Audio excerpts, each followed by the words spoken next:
Springfield's Talk 1041. Good Thursday. My name is Nick Reed. Welcome to the show. Tomorrow, Friday, we will be broadcasting live from Scramblers. It'll be the Friday Road Show. Love for you to come join us for that. Now, it is the first Friday of August, but our happy hour is going to be the following Friday. So that will be a week from tomorrow at Vineyard Market. Give you a heads up on that. Christy Fulnecki will be joining us today. Also, we will have Author of the Week, sponsored by Ibis Books on North Glenstone.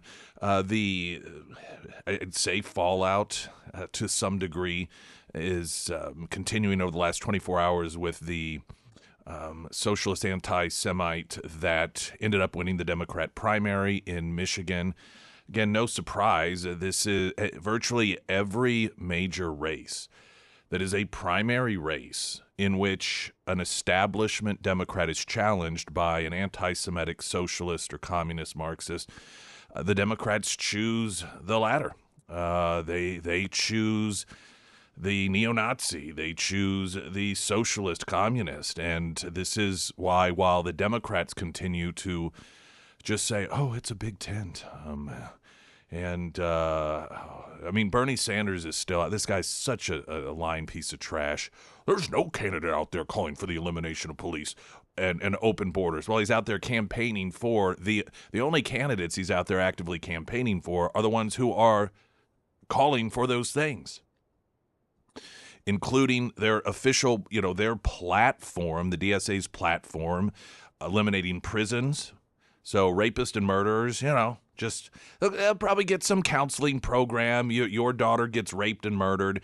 In the Democrats' world, it's that criminal's fault because society has turned that person, that victim, into a criminal. If it weren't for society, if it weren't for inequality in economics, if it weren't for white privilege, if it weren't for all of these things, that poor human being would never have been forced to be a rapist and a murderer. And so they'll get some sort of counseling, some sort of healing opportunities in the DSA's world. And of course, eliminating the U.S. Senate, expanding the Supreme Court, just completely starting a new country.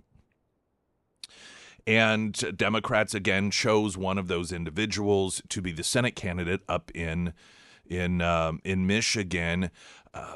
The Jewish community, a little bit nervous about this. I think it's the Democrat, there's an organization that is made up of Jewish people who are Democrats in Michigan, and they have announced that they are going to let it be known soon what their intentions are regarding the race, which suggest that the candidate, El Sayed, who is sympathetic towards terrorism and those who want to eliminate the Jews, suggests they're probably not going to support him. Now, that means one of two things is going to occur. They are either going to throw their support behind the Republican or,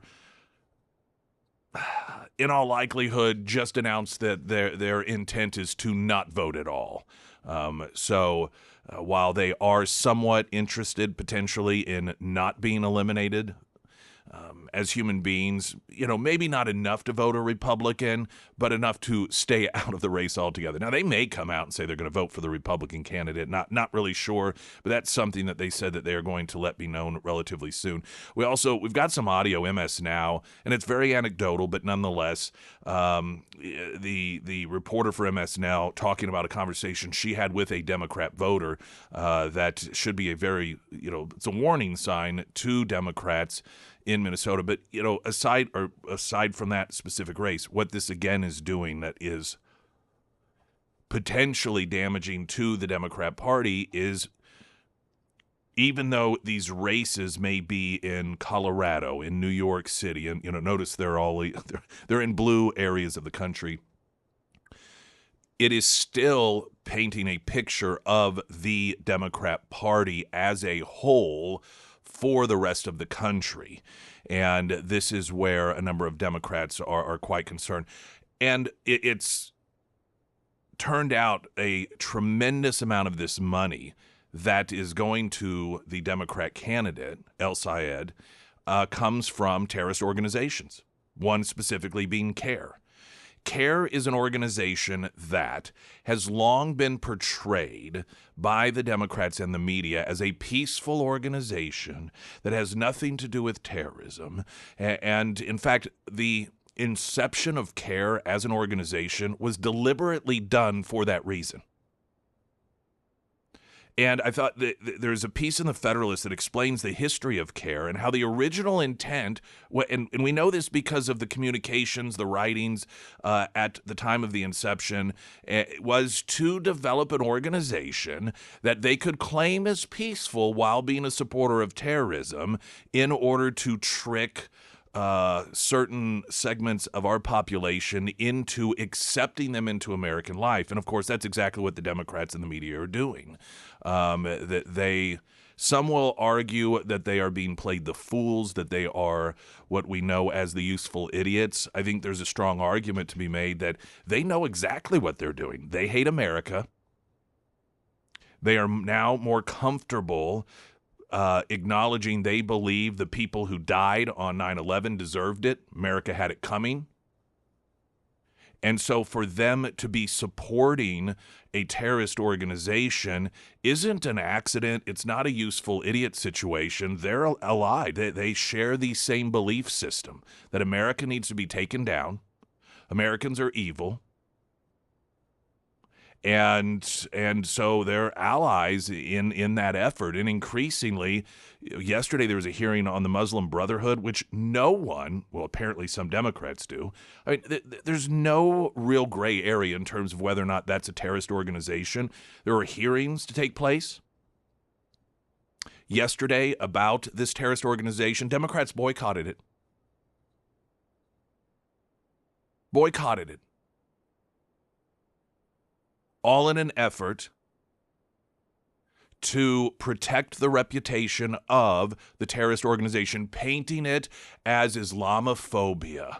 These poor terrorists, all they want to do is make a living, killing as many Jews and Americans as possible, those evil Islamophobic Republicans. And so they declared they were not going to participate in the stereotyping of terrorists. This is the Democrat Party. We've got traffic coming up. Pyramid Roofing Company, text line 447 KSGF. Latest news update.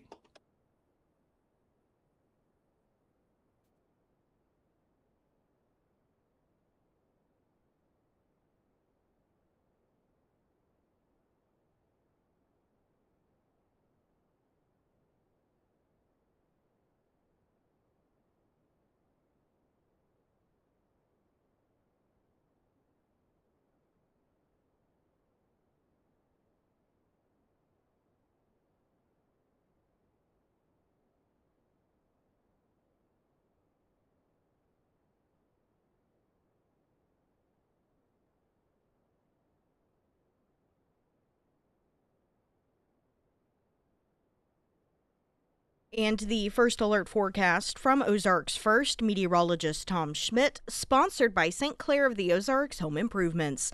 Today we'll see a chance for showers in the morning and then partly sunny with a high near 94. Heat index values as high as 100. Tonight, a 40% chance of showers and thunderstorms, otherwise mostly cloudy with a low around 72. For your Friday, a chance for showers throughout the afternoon, otherwise mostly sunny with a high near 90. Heat index values as high as 97. And taking a look at Saturday, sunny skies with a high near 94.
There have been revelations, the massive amount of donations coming to El Sayed from those with terrorist ties, and we're probably going to hear a lot of conversations, coverage about CARE, the Council of American Islamic Relations, and this is an organization that was set up for the specific purpose of funding terrorism, but masking itself as benign and just in support of Muslims so that its defenders could claim that it was Islamophobia if you dared criticize them. And, of course, the Democrats have run to the challenge, as has the media, for years now. But it's important to understand the Federalist has a good breakdown of the history and the inception of CARE. And it's amazing that it can be public, their intent. It can be out in the open, yet it still happens. We know that what their intent is, because this isn't a secret, and we know that the plan was to use useful idiots or people that are allied with them in their cause to use their cover as a way to prevent criticism, and it still happens, even though it's been exposed. Paul Sperry writes, after Hamas massacred 1,400 men, women, and children in Israel. Now, this was written not long after the October 7th terrorist attack against Israel.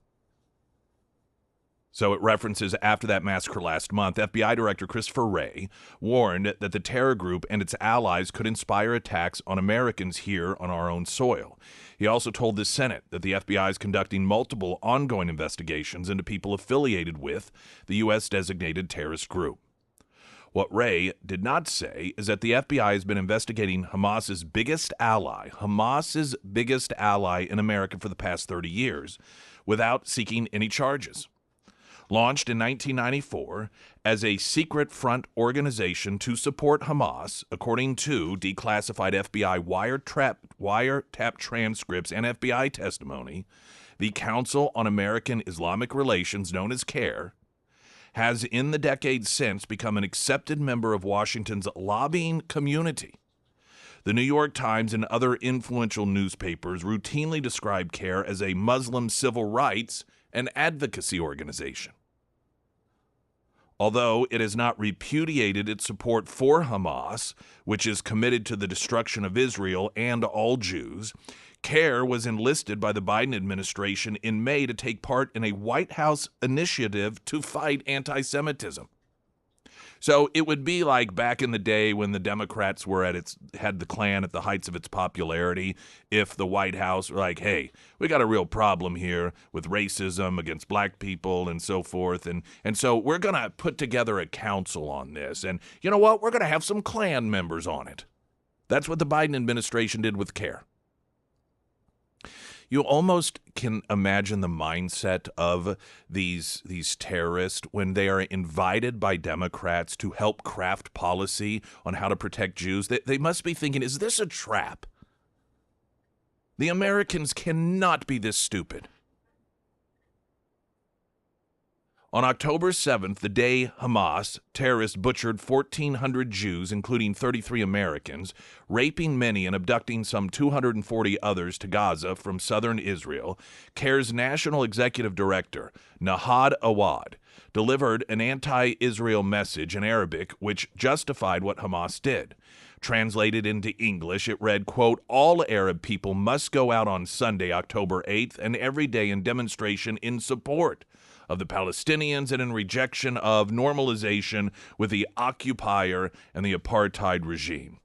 Saturday afternoon, CARE helped rally more than 100,000 Muslims in D.C.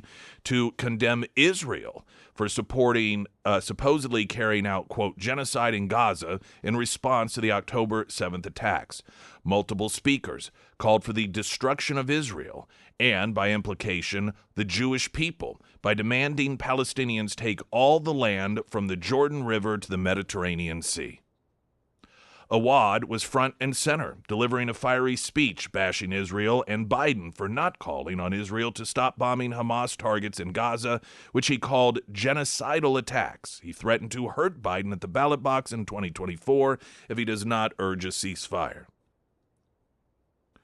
Quote, We have discovered the language that President Biden understands. No ceasefire, no votes, he bellowed to the crowd, which erupted in a chant repeating his words, no votes in Michigan, no votes anywhere. If you do not call for a ceasefire now, he then led a chant, free, free Palestine. Also, Awad promised to provide legal support to Muslim Americans who protest in support of Palestine. Quote, "We are with you," he said. "The people of Gaza rely on your voice and your activism." Protesters later marched on the White House, where they defaced the white brick gate of the executive mansion with red paint, symbolizing the blood of terrorists who had died from the Israeli army's counterstrikes. Awad is on record declaring his support for Hamas. At Barry University in 1994, for example, he said, "I am in support of the Hamas movement." CARE did not respond to requests for comment, but without addressing specifics, it's previously argued that, quote, "it's not a front group for Hamas." The White House declined to comment, while the FBI claimed charging CARE or its executives was outside its authority. Quote, "The FBI's investigating agency is an investigating agency, and we don't make the decisions about filing charges or prosecuting a case," FBI spokeswoman Susan McKee said. Prosecutors make those decisions. The Justice Department did not respond to requests for comment. Again, this was written during the Biden administration.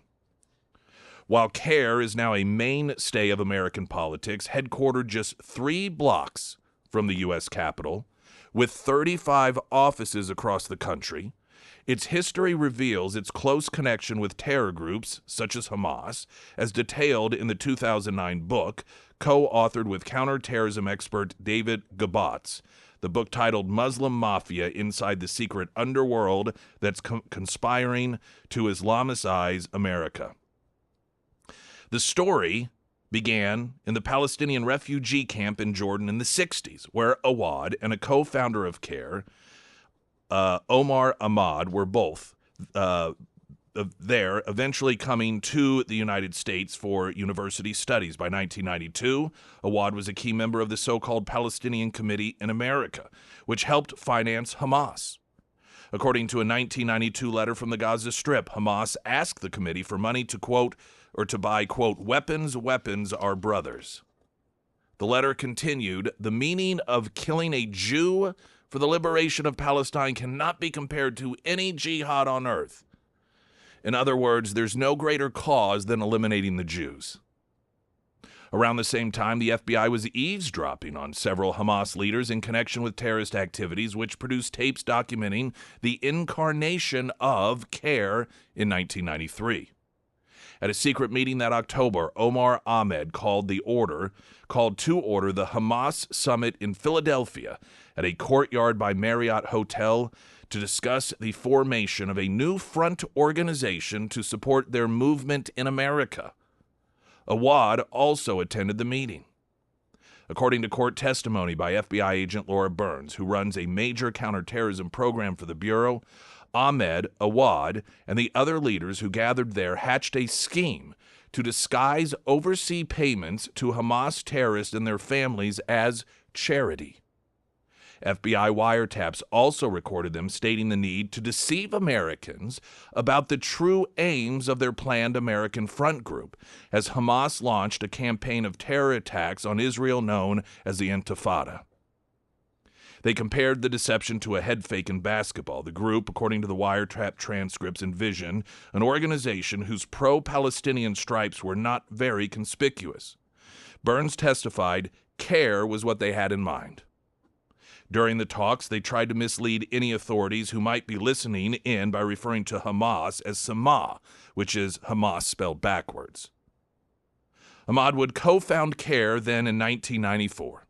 Hiring Awad as executive director that same year, both men have expressed hatred towards Israel and resentment towards their adopted country for helping fund and armed the Jewish nation. Burns testified during the 2008 terrorism trial of a charitable front for Hamas known as the Holy Land Foundation.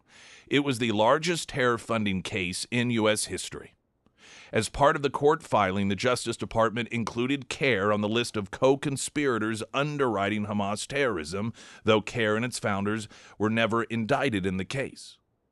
The HLF, the Holy Land Foundation, busted up as the main fundraising arm of Hamas here in America, commingled funds, assets, and personnel with CARE, according to tax records and court documents. Quote, CARE has been identified by the government as a participant in an ongoing and ultimately unlawful conspiracy to support the terrorist organization Hamas, a conspiracy from which CARE never withdrew, noted former Assistant U.S. Attorney James Jack, who was the lead prosecutor in the case. A federal judge agreed. Quote, the government has produced ample evidence to establish the association of CARE with Hamas. A number of FBI counterterrorism agents were frustrated that CARE's national office and executives were never charged in the conspiracy, although the founder of CARE's Texas chapter was sentenced to prison. They said politics intervened. After 9/11, they said FBI headquarters viewed CARE as a link to the Muslim community through which they might obtain tips about terror threats to the homeland. Brass even invited CARE officials up to the executive suites located on the 7th floor of the Hoover Building to discuss outreach policy. We said, these are the bad guys. This is Hamas. What are you doing? Former FBI Special Agent John Guandolo said, describing how he and other agents protested the special treatment afforded CARE. After CARE was named the unindicted co-conspirator in the HLF's criminal scheme to funnel more than $12 million to terrorism, the FBI finally disengaged from the group. The agency stopped conducting formal outreach with CARE's national office until it said it could resolve issues with Awad and other worrisome leaders. Quote, until we can resolve whether there continues to be a connection between CARE or its executives and Hamas, the FBI does not view CARE as an appropriate liaison partner. But some investigators say the FBI should have shut down the group, not just the outreach program, issuing search warrants and conducting more intrusive surveillance, which they said would have allowed the government to run the Hamas front out of business. Quote, CARE is the leading Hamas entity inside the United States, and the FBI has taken no action to prosecute him, said Guandolo, who helped lead several major counterterrorism probes at the Washington field office after 9/11. He explained that politically correct FBI leadership is hesitant to go after a minority religious group and is overly sensitive to charges of Islamophobia, often leveled by CARE against its critics. The FBI's reluctance to roll up the Hamas front has pushed private investigators to take matters into their own hands.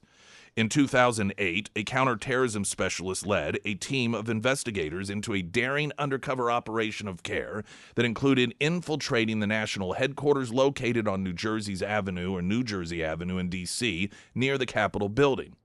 Working as interns, the investigators who posed as recent converts to Islam wearing traditional Muslim garb secretly video recorded conversations with CARE officials. During the 6-month operation, they also intercepted more than 12,000 pages of documents CARE intended to shred its trash. The evidence, which was turned over to the FBI, is documented in the book Muslim Mafia, which also features an appendix with several internal CARE documents reprinted. Among other things, the book revealed the CARE employed violent Islamic terrorists and then supported the terrorists behind the scenes even after they were convicted of terrorism.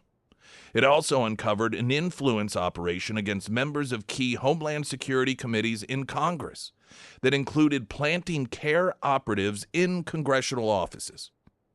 Internal CARE documents laid out a plan to elect dozens of pro-Hamas Muslims in Congress. Look what's been happening these last election cycles. CARE even started holding Muslim prayer sessions each Friday in the basement of the United States Capitol.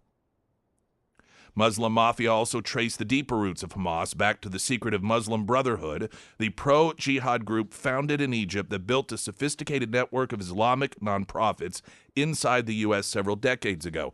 This is the organization that there was a hearing for yesterday that Democrats boycotted because they didn't want to stereotype the Muslim Brotherhood as a terrorist organization.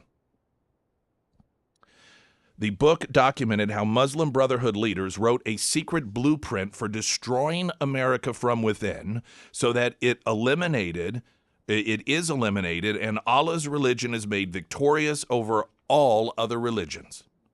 FBI investigators discovered that manifesto stashed in a sub-basement of a Brotherhood leader's home in Virginia after raiding his residence as part of a terrorism probe. Several alarmed Republican members of Congress held a press conference about the book's findings, warning a Hamas terror front group was infiltrating Congress. Besides exposing Hamas's political arm in America, the book exposed the inner workings of the broader anti-Israel lobby, which includes several left-wing groups aligned with CARE. The lobby's now revealing itself in the wake of Israel's own 9/11. According to a draft of a proposed Muslim platform found at CARE's headquarters, quote, the seeds for 9/11 were planted in 1948. A resolution of the Israeli-Palestinian conflict needs to be based on recognizing and correcting the harm that was done to the Palestinians since 1948, when the United States partitioned land for Israel. Guandolo said Hamas proved just how dangerous it is on October 7th. He warned that the terrorist group has already penetrated American society, and CARE is now the tip of the spear. Quote, currently CARE is directing efforts at the ground level across the United States with organizations known for violent extremism, he added in a recent interview with Real Clear Investigations. Again, the FBI is doing nothing to adhere to their oaths of office and protect the American people. Now, as I noted, this was written a month after October 7th, so this was during the Biden administration. But questioning the credibility of this, I think that in the 2 years almost or so, it's going to be 3 years soon, since it was noted part of their plan was start electing Muslims to Congress. And look what is continuing to happen over and over and over again within the Democrat Party. And that it's these same people that are funneling massive amounts of money to El Sayed for his U.S. Senate race, as they have numerous other individuals that are openly sympathetic to these terrorist organizations. And the Democrat Party is welcoming it. Springfield's Talk 104.1, I'm Nick Reed.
Springfield's Talk 1041, the First Alert forecast from Ozarks First meteorologist Tom Schmidt, sponsored by J&S Automotive. Today we'll see a chance for showers in the morning and then partly sunny with a high near 94, heat index values as high as 100. Tonight a 40% chance of showers and thunderstorms, otherwise mostly cloudy with a low around 72. For your Friday, a chance for showers throughout the afternoon, otherwise mostly sunny with a high near 90 and heat index values as high as 97. And for Saturday, sunny with a high near 94.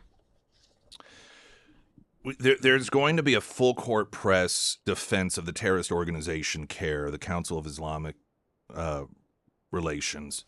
It's an organization that was developed by Hamas as a front group to operate in the United States to raise money for and support of terrorism, including Hamas. And the whole point was to create an organization that they could claim was just for charity, knowing that there would be some useful idiots and allies of terrorism that would use that cover to defend it.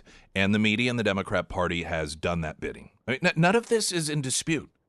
This is all known information.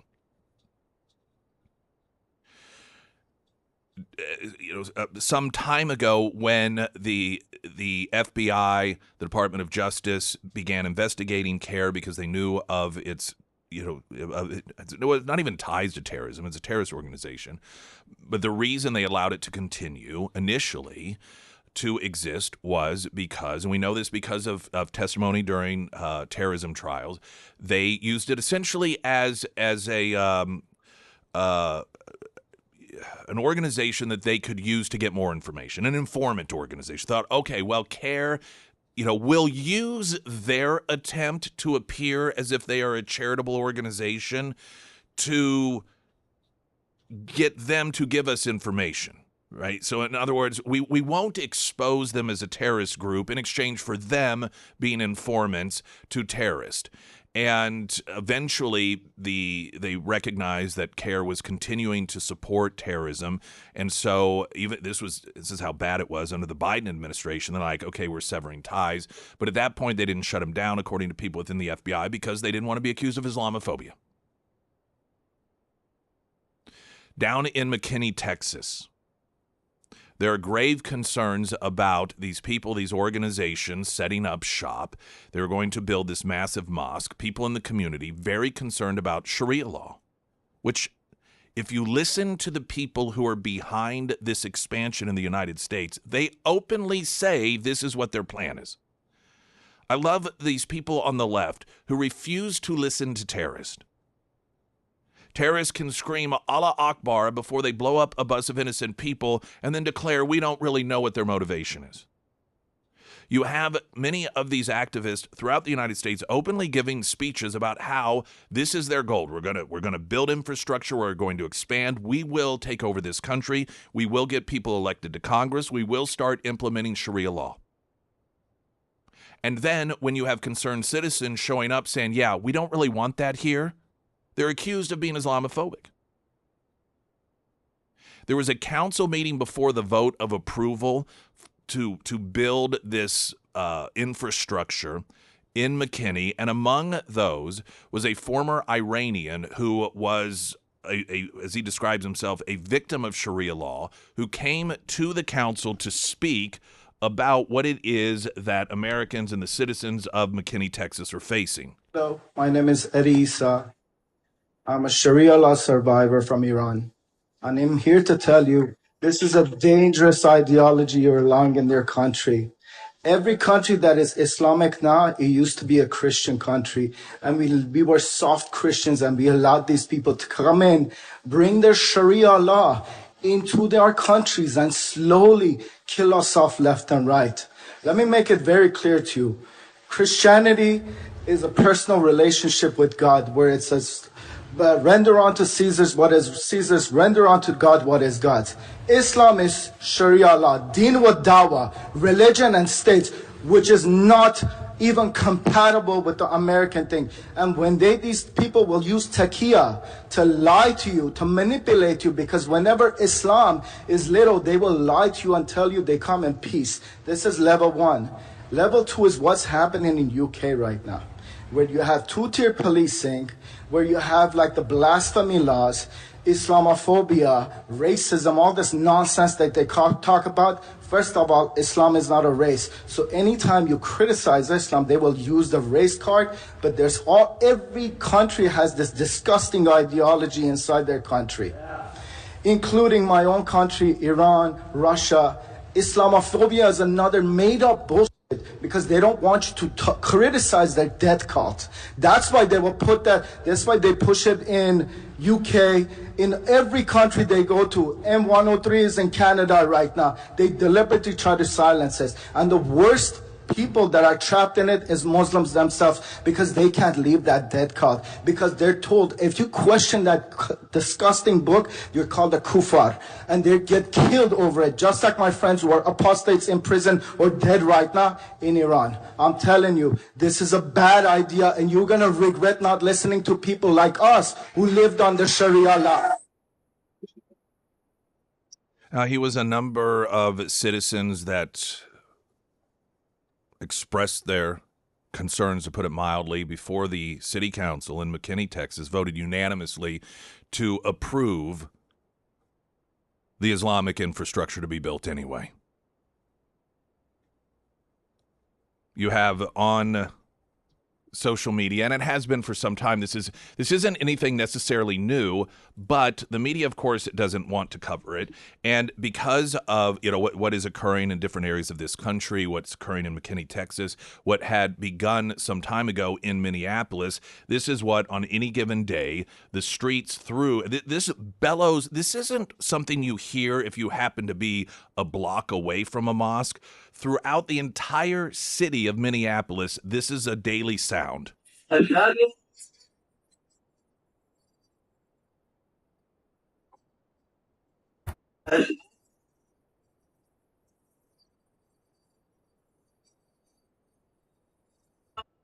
again, if anyone is, as that former survivor of Sharia law noted, if you have problems with this, with these people who openly say, we are taking over your country, and you will be subject to Sharia law eventually. If that's something you don't want, you're Islamophobic. And this is exactly what Democrats said as they refused yesterday in Congress to participate in a hearing regarding the terrorist organization Muslim Brotherhood. It was Islamophobia. Springfield's Talk 1041, I'm Nick Reed.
Michigan Democrat Senate nominee Abdul A. Sayed's campaign has collected more than $115,000 from individuals who work for or held leadership roles with the terrorist organization CARE. It is an organization that even the United Arab Emirates has formally designated as a terrorist organization, as well as the state of Texas and Florida, which, you know, when you again see what happened in McKinney, Texas, makes all of this just incredibly insane. Fox News Digital Review found that El Sayed, who has made getting money out of politics a central campaign rallying cry, has accepted donations from at least 41 individuals who either worked for the terrorist organization or formerly worked for it, and some of which served in leadership positions within the organization. Again, an organization that was developed by Hamas for the purpose of taking over, funding terrorism and taking over the United States. Among other things, in their original blueprints was to get their people elected to Congress. They actually started out with a plan of getting covert terrorist sympathizers and supporters jobs in the Capitol. And then, you know, one of the subsequent steps, getting them actually elected to members of Congress, which Democrats are doing.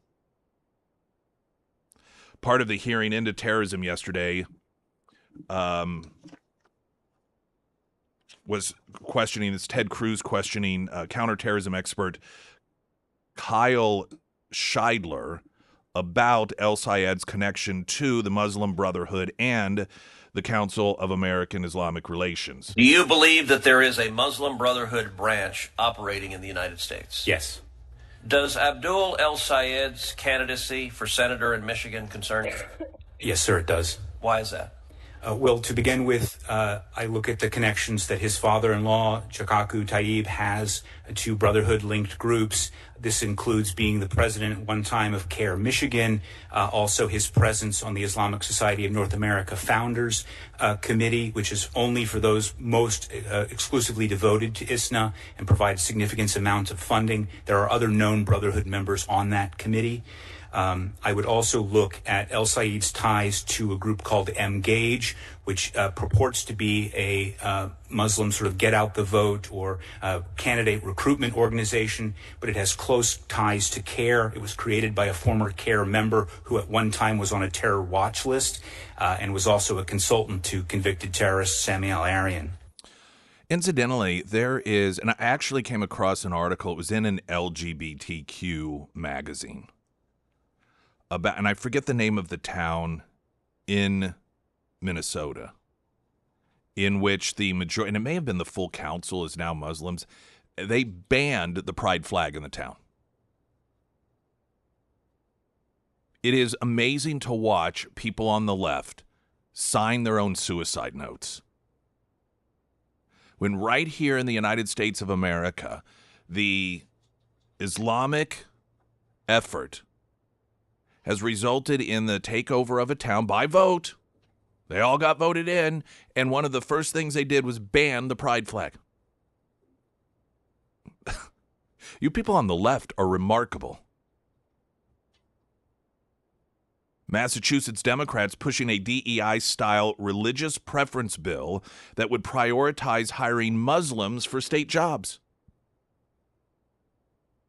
The bill is called an act promoting the civil rights and inclusion of American Muslims in the Commonwealth.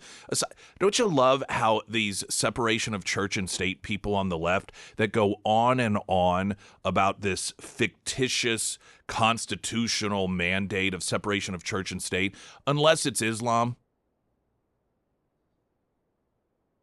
The religion that in modern day is most violent, specifically against women and the LGBT community, is the only religion that Democrats love. Can someone explain that to me?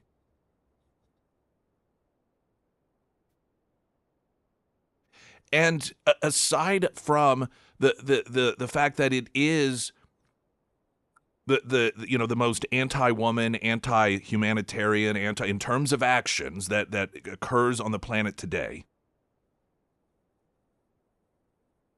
these people on the left creating an act that specifically promotes one people, as long as you are part of one specific religion? The Democrat Party, it is no longer rhetorical to note that they really are, whether they realize what they're doing or not, actively seeking action to destroy this country. And we know this because they're allying with people who have long said, this is what we are going to do. They openly say, this is what we're going to do. And Democrats are like, well, let's put you ahead of the line. Springfield's Talk 104.1. I'm Nick Reed.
Ozarks elder law, it's easy not to plan at all. It's an easy plan for your ultimate death, those of your loved ones, because then you don't have to do anything. But, man, the work on the backside can be a real pain in the butt. If you don't plan at all, government's going to decide where your stuff goes. Simple as that. No medical power of attorney. Government makes those medical decisions for you. Your own spouse and kids cannot speak on your behalf. A lot of people don't, they think, oh, no, I'm married. So by default, legally, my husband, my wife gets to make. Nope. Hospitals may allow you to make the decision, but ultimately it's up to them. They can override you. Well, but I wrote my will on a piece of paper. Doesn't make any difference. Missouri statutes do not honor that as a valid will, and the government will decide where your stuff goes. So how do you protect yourself from the government? You got to have all this stuff legally written up.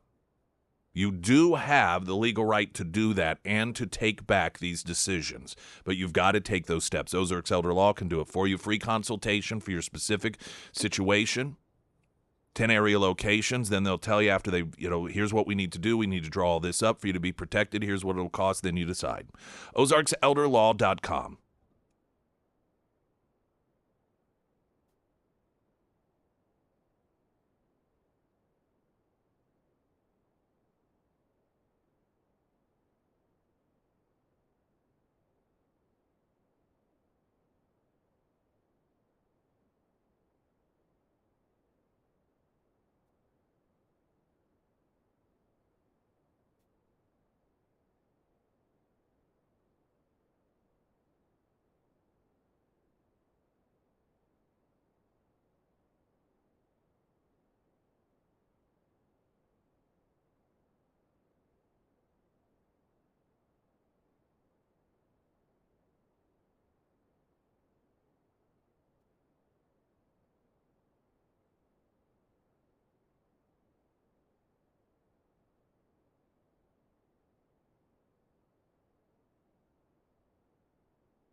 Springfield's Talk 104.1. Welcome to hour number 2 of Thursday's show. I'm Nick Reed. Christy Fulnecki is with us this hour. We do have Author of the Week, sponsored by ABC Books on North Glenstone in the 8 o'clock hour. I want a great homeloan.com. You have home loan needs.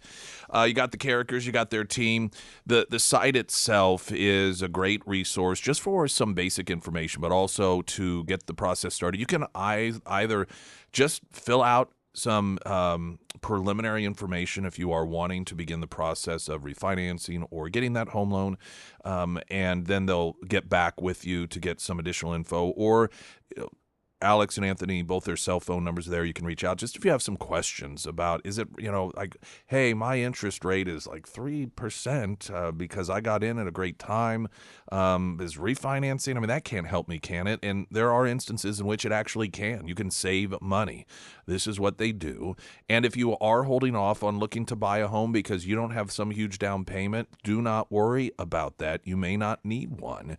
There are a number of different scenarios in which you could possibly not have to have any down payment whatsoever. But that whole 20% down thing, that is old school. That's not something that's necessary any longer. So don't let any preconceived notions you may have about the entire home loan or refinancing situation prevent you from reaching out and finding out if it's right for you. I want a great homeloan.com, because you do. Latest news update.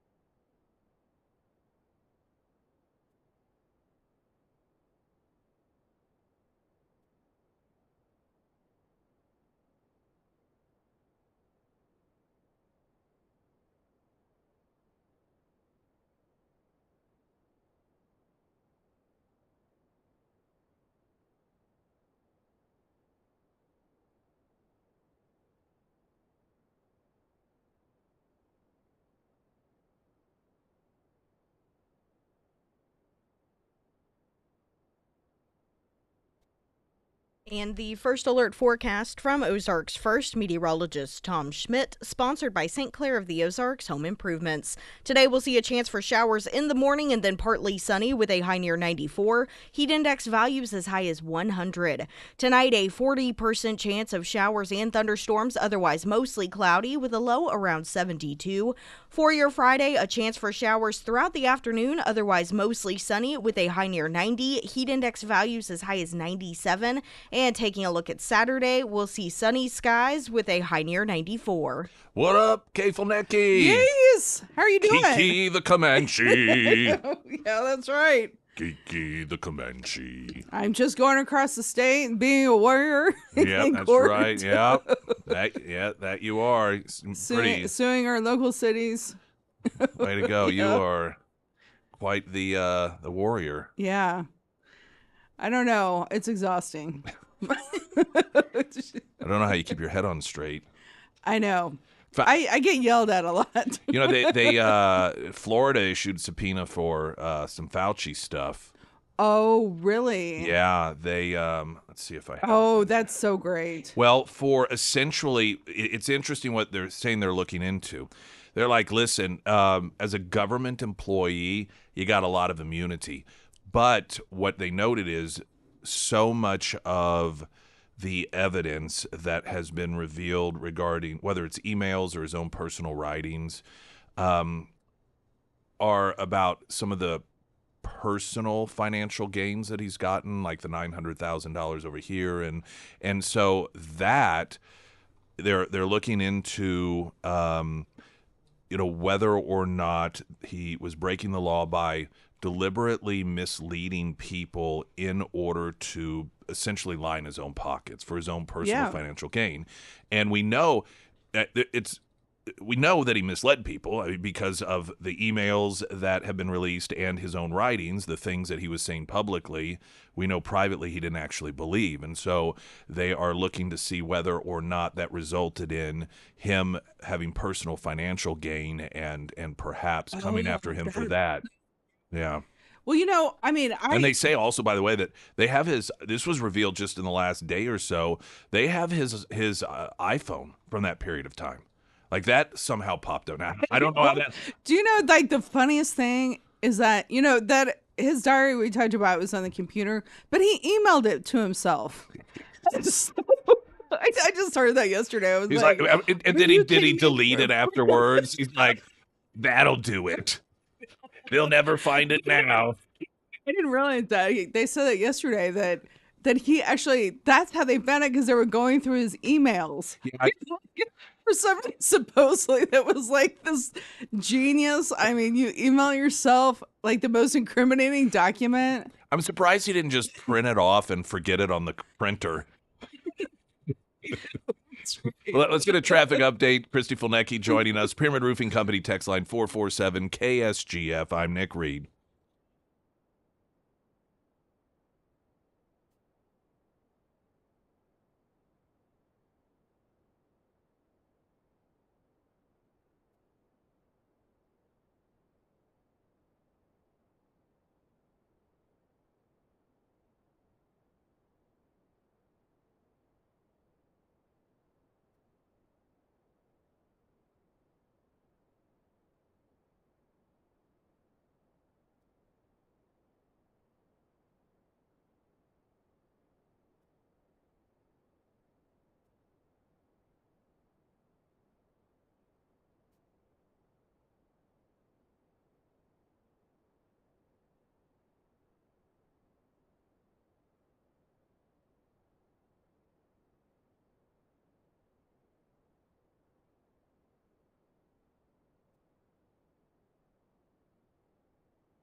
Christy Fulnecki is joining us. Say right. No. Oh, I like this song. All right, that's all you get. It is good, yeah. And I do want to go back to Fauci, but I got to tell you this story. This is so crazy. My kids, because of all this, I don't know, on TikTok and stuff, they were telling me this story. Have you heard this thing about these younger kids going to these concerts and pooping at the concerts? So there's like, I saw a headline that had something to do with some artists telling people don't poop. I go to the bathroom if you have to, but I didn't know what it was about. It says it. I don't know. This is like some. I mean, my younger kids send me the funniest things. It's called Pace Newsletter, but it's saying Olivia Rodrigo. Yeah. Okay, so it said that she often smells her own fans' feces at her shows. And then now somebody, Noah Kahan or whatever his name is. Oh, he's an artist. Yeah. Okay. I think he's left. They're saying that this is a real problem, that they're having to ask their fans to actually use Why are the they restroom. doing it? Do they just not want to Because miss they don't want to miss the songs. And so then my daughter, this is my daughter in high school, is telling me this.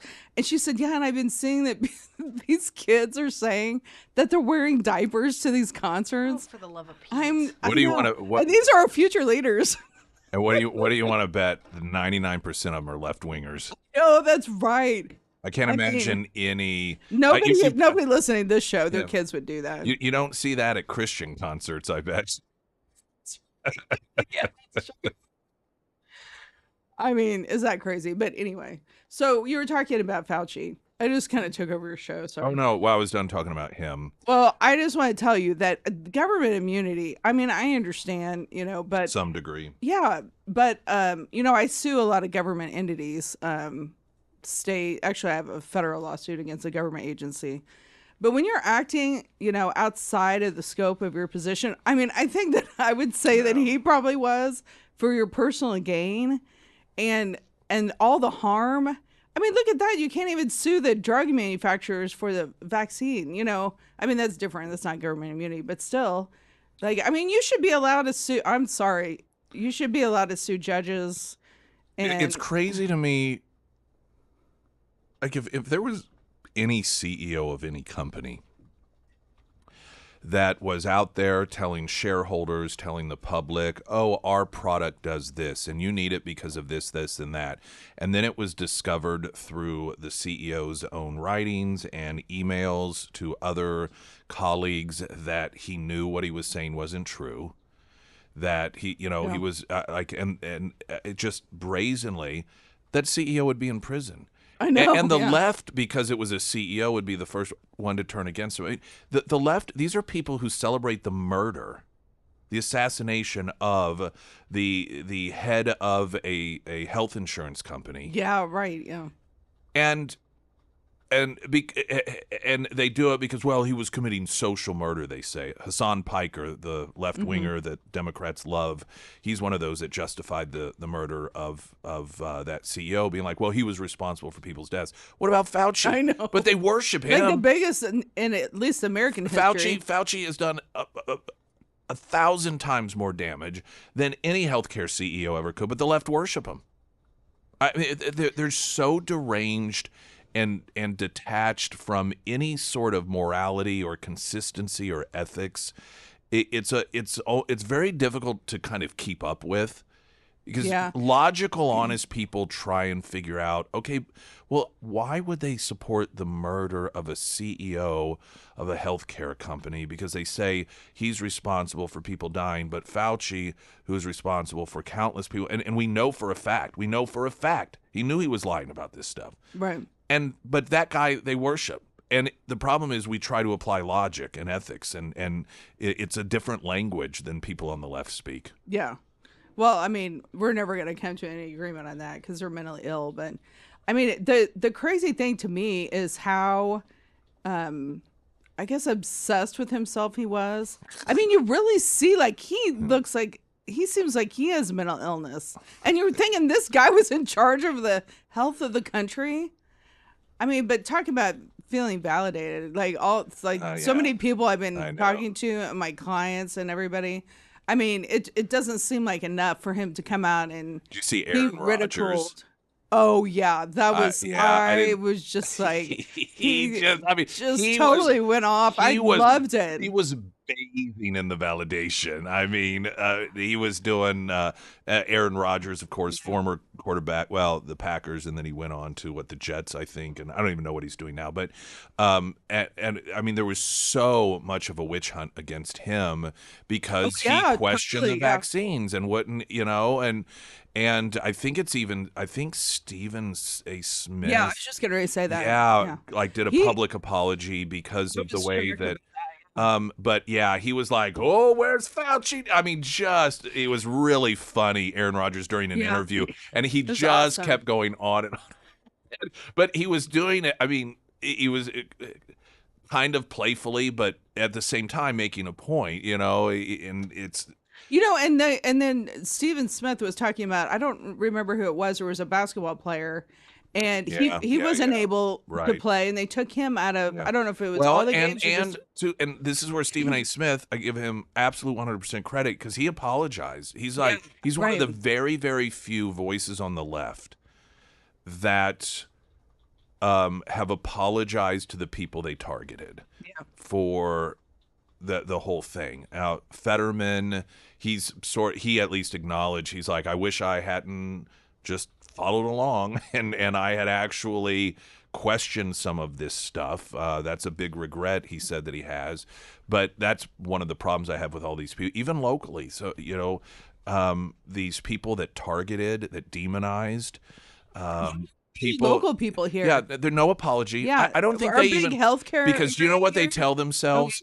They tell themselves the equivalent of "I was just following orders," and that is, "Well, I was just listening to the experts." So they're wash their hands, absolve themselves. Well, guess what? You had a choice, just like I did, just like you did, just like a lot of people did, including some in the medical profession, to say, no. Just because I'm told this person is an expert does not mean that they're God and they're infallible and that I have to listen to them. I have a brain.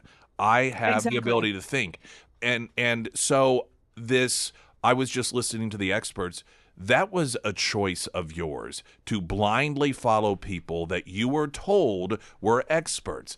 Not everyone made that choice. And there were other experts that disagreed with the Yes. so-called experts. Yes. Yes, that got demonized, like that one female physician in D.C. and all these other Well, people. even some locally. Yeah, right. I remember because I think we had them on air. In fact, they opened up their own clinic, a husband and wife. Yeah, Freedom Health. Yeah, Yeah. and it was based out of this whole thing. And Yeah. and none of these people, no apologies, nothing. yeah, And I don't think I mean- that they feel bad at all.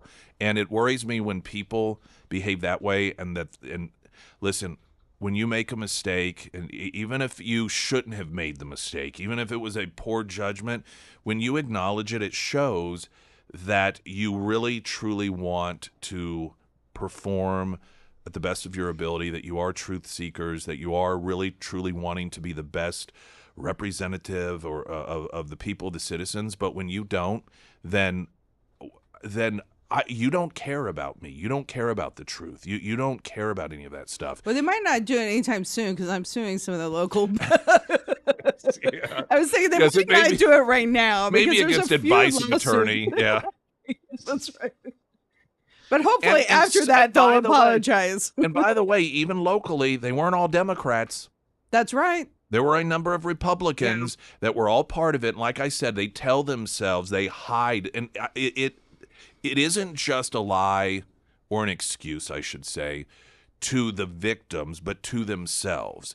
That's how they tell themselves, well, I was just listening to the experts. But that was your choice to decide that they were experts and to blindly just listen to whatever they said. It's the think again. Yeah. There's a call that I used to get on, like the state call, and this is before I filed a lawsuit. So, and I was listening, and they were across the state talking about what they're going to do, and people don't want to speak out and be seen as an outsider, so they don't want to rock the boat and everything. Obviously, I've never had that issue, but I mean, most people don't want to be. And back then, obviously, we've talked about.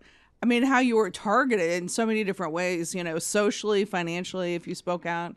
And so, I mean, like you're totally right. Everybody had a choice back then of what to do. And you know what? You better get used to it because there are other issues that are coming up, like you just talked about in the last hour about Muslims taking over our country. Yeah. So you better get used to speaking up. And well, and listen, I'm not claiming that it's easy. I get it. It isn't. And it's more difficult for some people in some positions than others to stand up for what's right. But still, it's what you do. Doing the right thing isn't always easy. Yeah, right. I mean, it isn't always easy. If it were, everyone would always do the right thing. Doesn't work out that way. Yeah. And for these people, and like I said, it was pretty bipartisan, particularly locally, with the exception of some Republicans that were not buying into it. But you had some elected Republicans that were right there with the rest. I haven't heard anyone from Missouri apologize. No, I haven't heard anyone that needs to. Apologize. I mean, some don't, like I said, because they were right on the same page as those of us who were taking a scientific approach to, hey, we kind of need some information here. We need some consistency. We need some truth. Think of like 5 people, especially one person that I would like to call it. Say, hey, how do you like me now? That's a song, right? That should be every time you walk into court. You should be playing that. We got Christy Fulnecki with us. Going to take a quick break. Continue on the Pyramid Roofing Company text line 447-KSGF. I'm Nick Reed.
Sarah Myers, everyone. Thank you, Springfield Livestock Marketing Center. Whether you are looking to buy or sell, I recommend that you check them out. When the husband and I were getting started with our hobby farm, we obviously had a lot of questions, and Springfield Livestock was absolutely awesome to work with.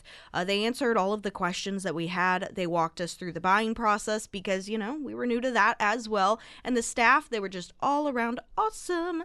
And, if you do need help with hauling, or maybe you just have just questions in general, Springfield Livestock, they do have field reps that can help you out across the listening area. Now, to check out other upcoming sales, I recommend that you visit their website, springfieldlivestock.com. And of course, you can find all of the contact information for Springfield Livestock Marketing Center under the Sarah's Endorsements tab at ksgf.com.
Springfield Stock 1041, the first alert forecast from Ozarks First, meteorologist Tom Schmidt, sponsored by J&S Automotive. Today we'll see a chance for showers in the morning and then partly sunny with a high near 94, heat index values as high as 100. Tonight, a 40% chance of showers and thunderstorms, otherwise mostly cloudy with a high around 72, or with a low around 72 rather.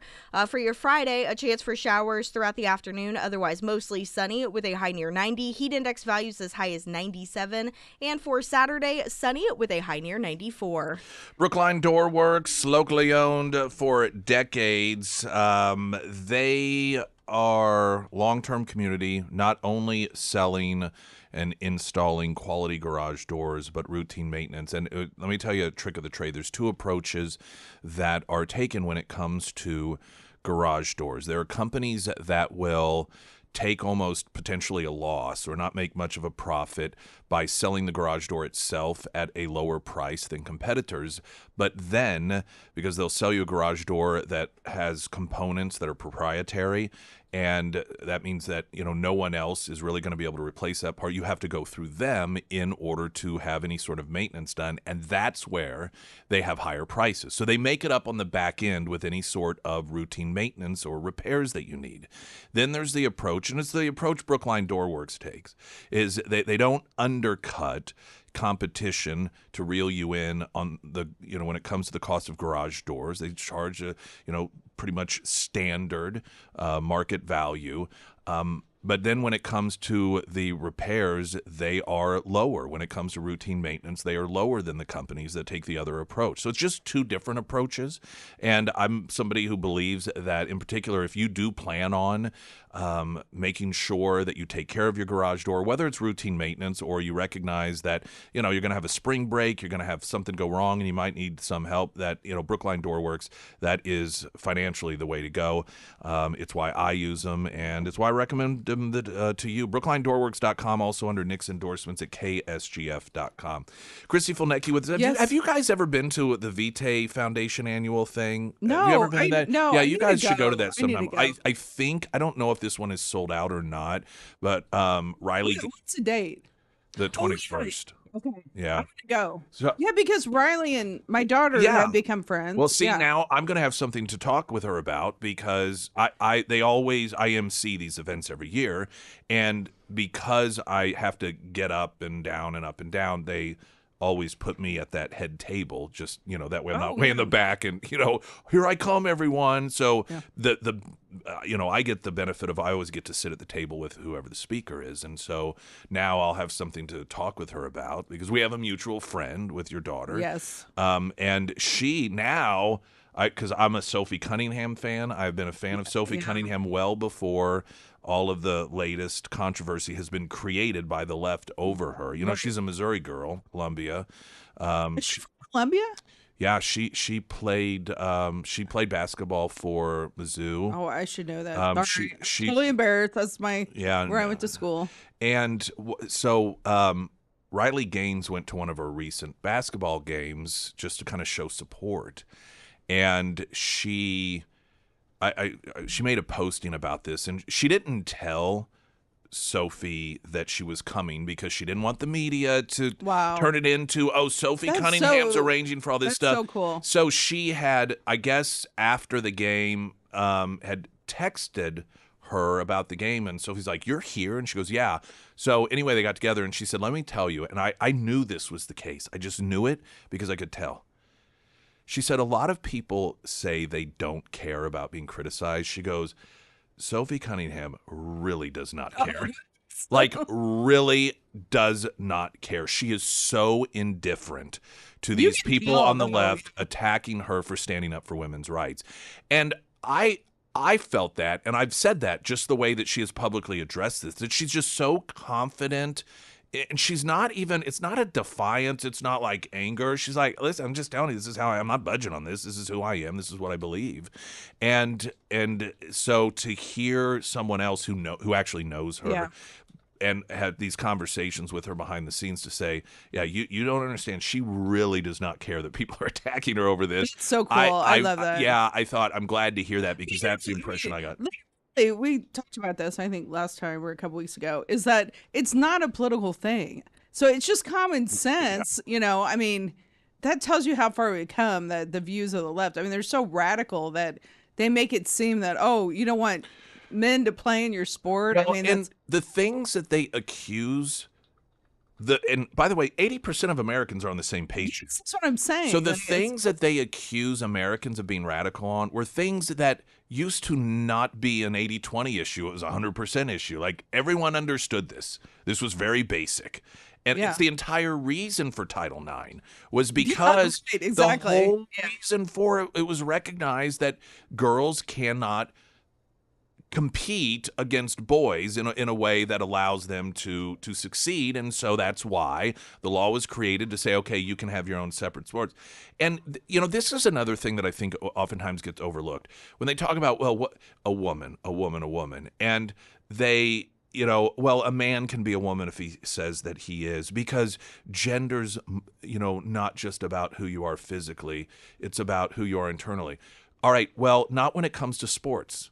The whole point was the physical component. So you can say what you want about gender, and it's not your sex is different from gender, which is what they used to say, but some of them say there's no difference. They're all over the place with this messaging. But the whole reason behind Title IX was because of the physical differences between people with an XX chromosome and people with an XY chromosome. Not how you felt inside, not what you self-identified as. That wasn't why Title IX existed, because, well, girls feel different and they like to be pretty and so they need to have their separate. No, it was because of the physical differences. Yeah. And do you see this? Oh, go ahead. You see this French player? Have you seen this? Oh, yeah. Oh, yeah. This my daughter guy. did- Yeah. Yeah. So there's this guy Yeah, who my daughter said that. who's allowed to play in the French league. It reminds me a lot of the guy that Riley Gaines was forced to compete against. Right. He puts his hair in a ponytail, and then you're like, that's all that he does. And watching some of the clips that have been put together of this guy just dominating over women is hilarious. There is one where he just, because he towers over them, right. and he goes past this, girl on the court, and she kind of like throws her hands up in the air as if she's trying to stop him. But even as he passes, she kind of leaves him in the air. Like, you could tell she's just going through the motions because she knows there's no way I can stop this person. What makes you want to do this? Well, because he's a mediocre player as a man. Yeah, good point. And so he cannot, like most of these guys, Leah Thomas, whatever his real name is, or his dead name is, because they compete in their own category and they fail miserably. And so then they're like, oh, I'll go over here and compete against the women because Democrats will force women to compete against me, and then I can be superior. And so that's the same thing. He's said that he's willing to come to the WNBA, and I think that the WNBA should really have to answer for this. I think that they should. Why would you not hire this individual that has gotten like every award possible over in France, like MVP and the best this and the best that, because he dominates in female sports? So why would you not? Why would a WNBA team not want that person to be on your team, given how good he is? Still don't understand that. So what's the argument that the people the women that are actually playing the sport support this? Like, why would you? They're lefties. I mean, but they're lefties. It doesn't make any sense. Like, they're lefties. Like, I have no chance against this person. Yeah, they're lefties. They don't have. They put women on the left have been trained to put the privileged categories of the day above their own interest, and in this era right now with the Democrats, women on the left have been trained to put the interest of men who say they're women over actual women.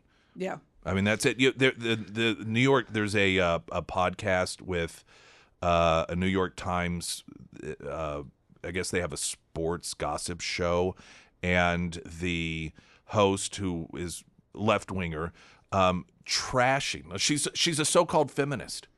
She's trashing on Riley Gaines and Sophie Cunningham, claiming they're not really even that good anyway. They're just bitter, all in the defense of men who demand to call the shots and play against women. This is what they have done. This is how well they have trained female liberal women to be obedient, that they are out there trashing on women that are actual role models for. I mean, Sophie Cunningham is a tremendous role model for young girls when it comes to standing up for what's right and standing up for yourself as a woman. She is. I don't know right now that there's any high-profile female that is a better role model for girls than Sophie Cunningham. Right. And just like Riley was. Yeah. And and my daughter, and she's still, Riley Gaines still is, but here's part of the. Both of them have been drug into this, not looking for this. Riley Gaines, because she was forced to take, the locker room against a guy and to lose competitions against a guy. Sophie Cunningham was asked about her stance on this, and she just, told it to an interviewer who had asked her about it. And so it wasn't anything that she set out. She's not like a Colin Kaepernick that's like, I'm going to make this my cause. She was asked about it, and then when she was asked about her wrong answer, she stuck with it and was like, yeah, listen, I'm just telling you, this is what I believe. Girls should be protected. If it weren't for Title IX, we wouldn't even have a WNBA to begin with. Well, the good thing is at least women in sports are standing up, for it. And, my all my kids play tennis, and then Samantha was on the tennis team at OU. And so she sent me this article, and I'm so glad. Like, there's this and they make fun of me. I pronounce names wrong. So it's Arnia, and I can't pronounce her last name, but she's this big female tennis star. Oh, she's And, like the number one in the world. Yeah, and I always pronounce her last name wrong, so I don't want to butcher it. But so she said, biologically, men are stronger than women. I support it because now Women's Tennis Association has a new sex testing policy that they're not going to allow transgender. So she said it took a while, but Right. I mean, how controversial is that? I mean, that biologically men are stronger than women? It's just science. Well, this is the ultimate self-own by the left on this issue.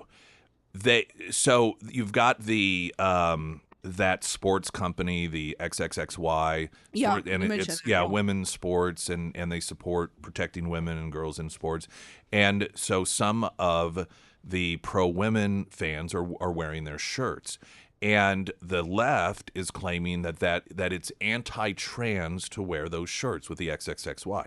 Now, that is a scientific symbol. That is a scientific designation. So they're openly...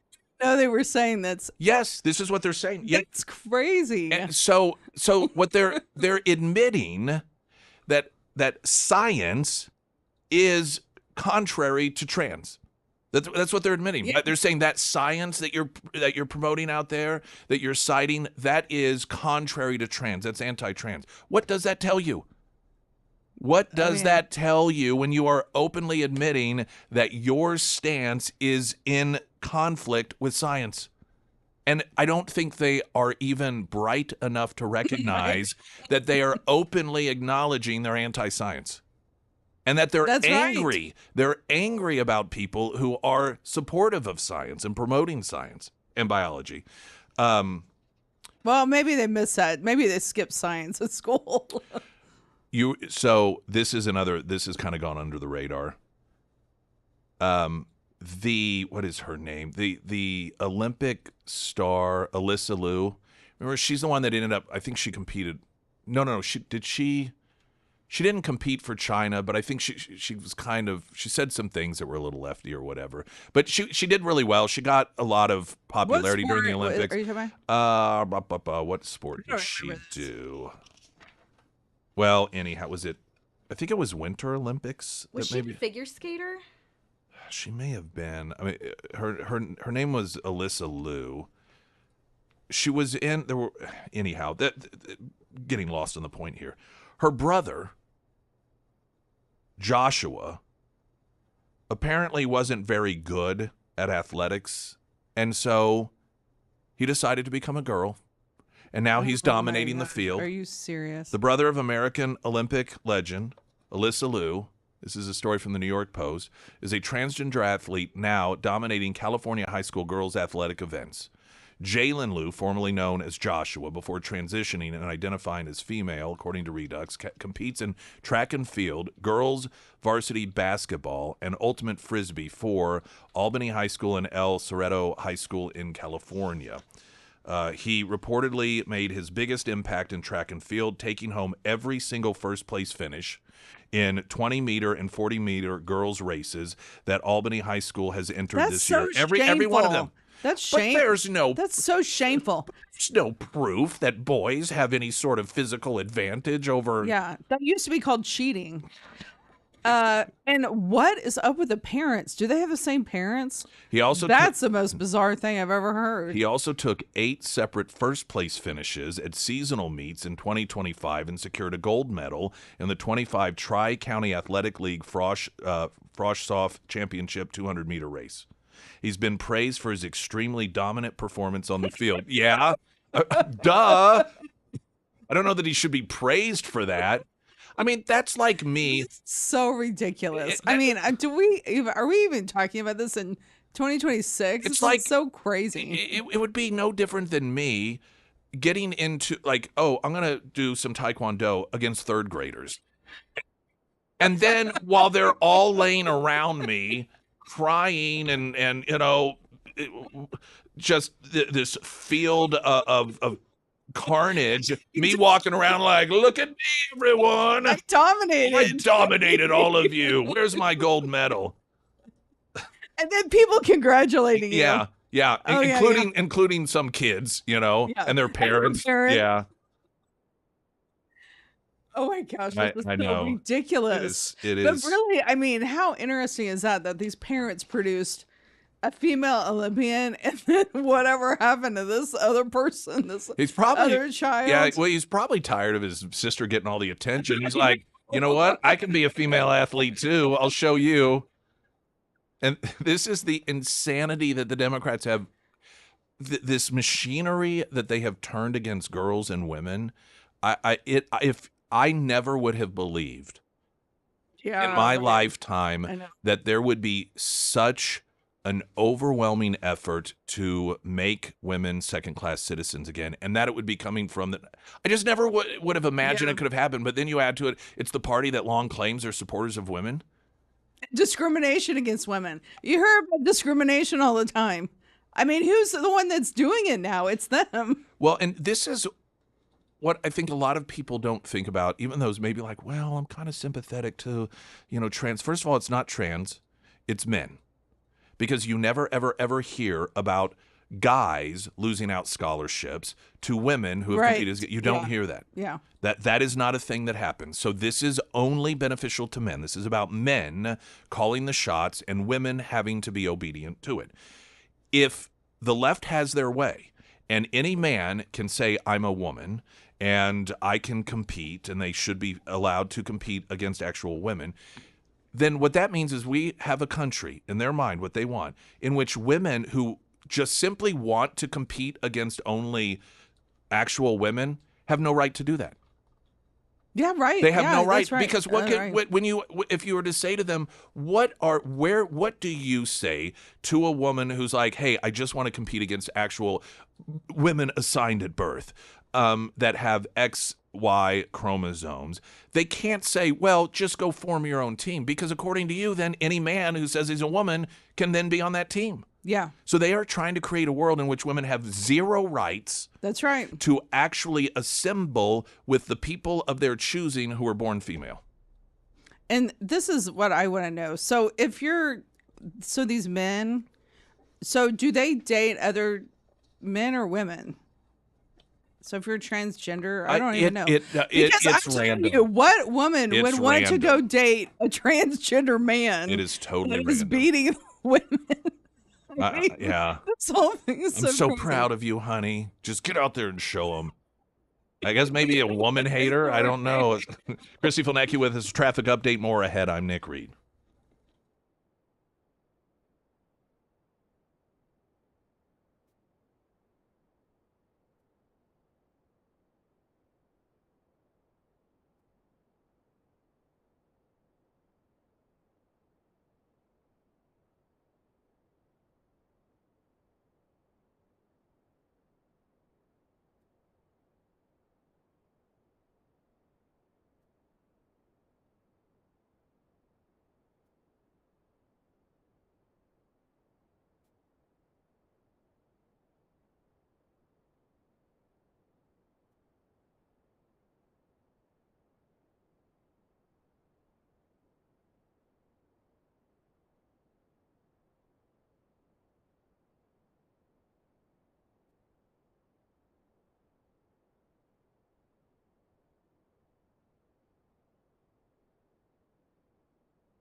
Did you see Trump at that Las Vegas speech with the toddler thing? So cute. It is actually I really love it. funny.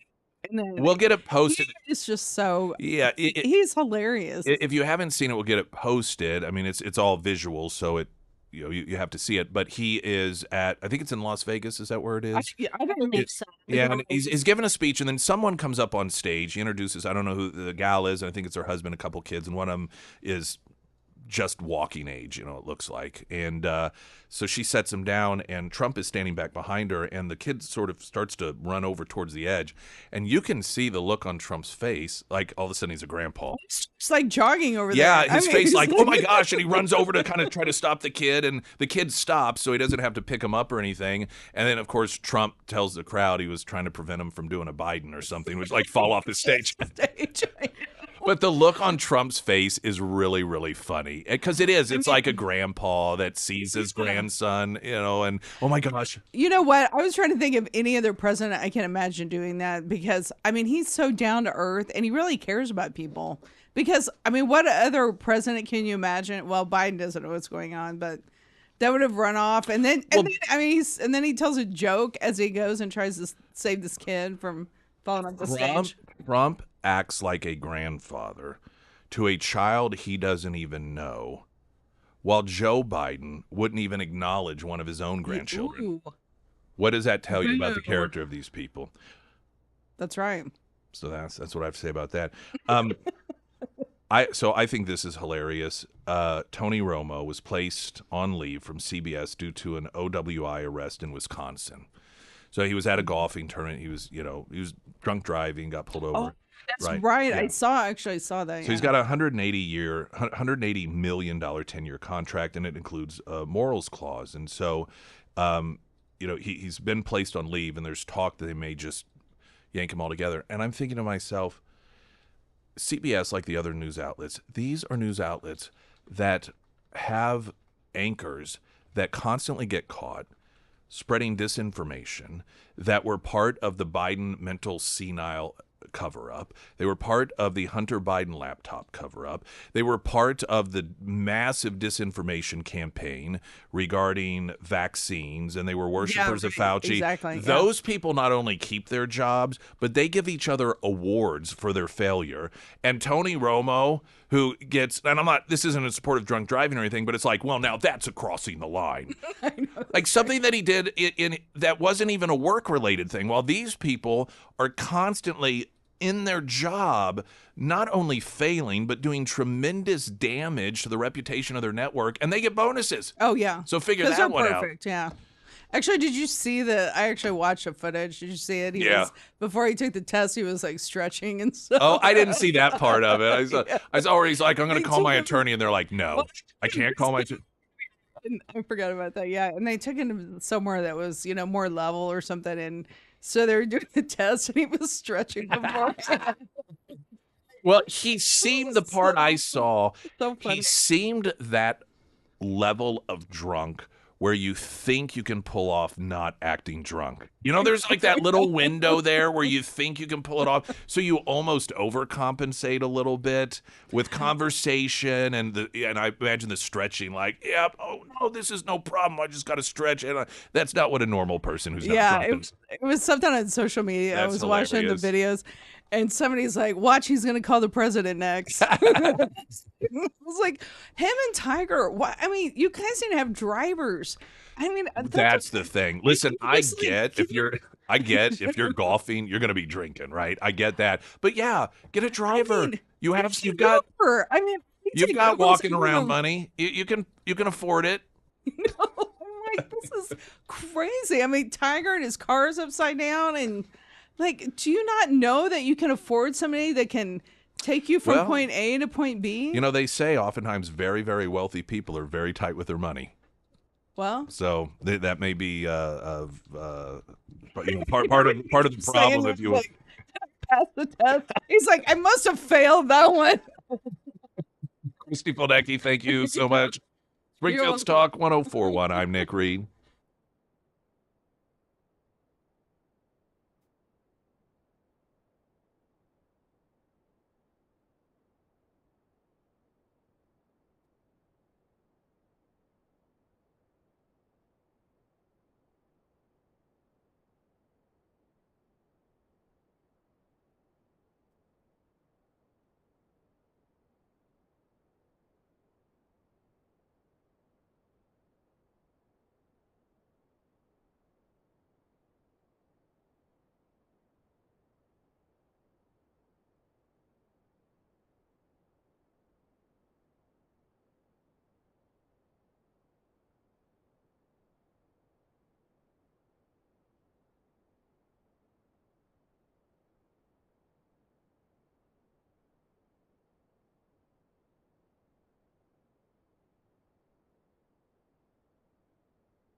Emily Johnson, House Theory Realty, home buying, home selling. You are covered. She's the best.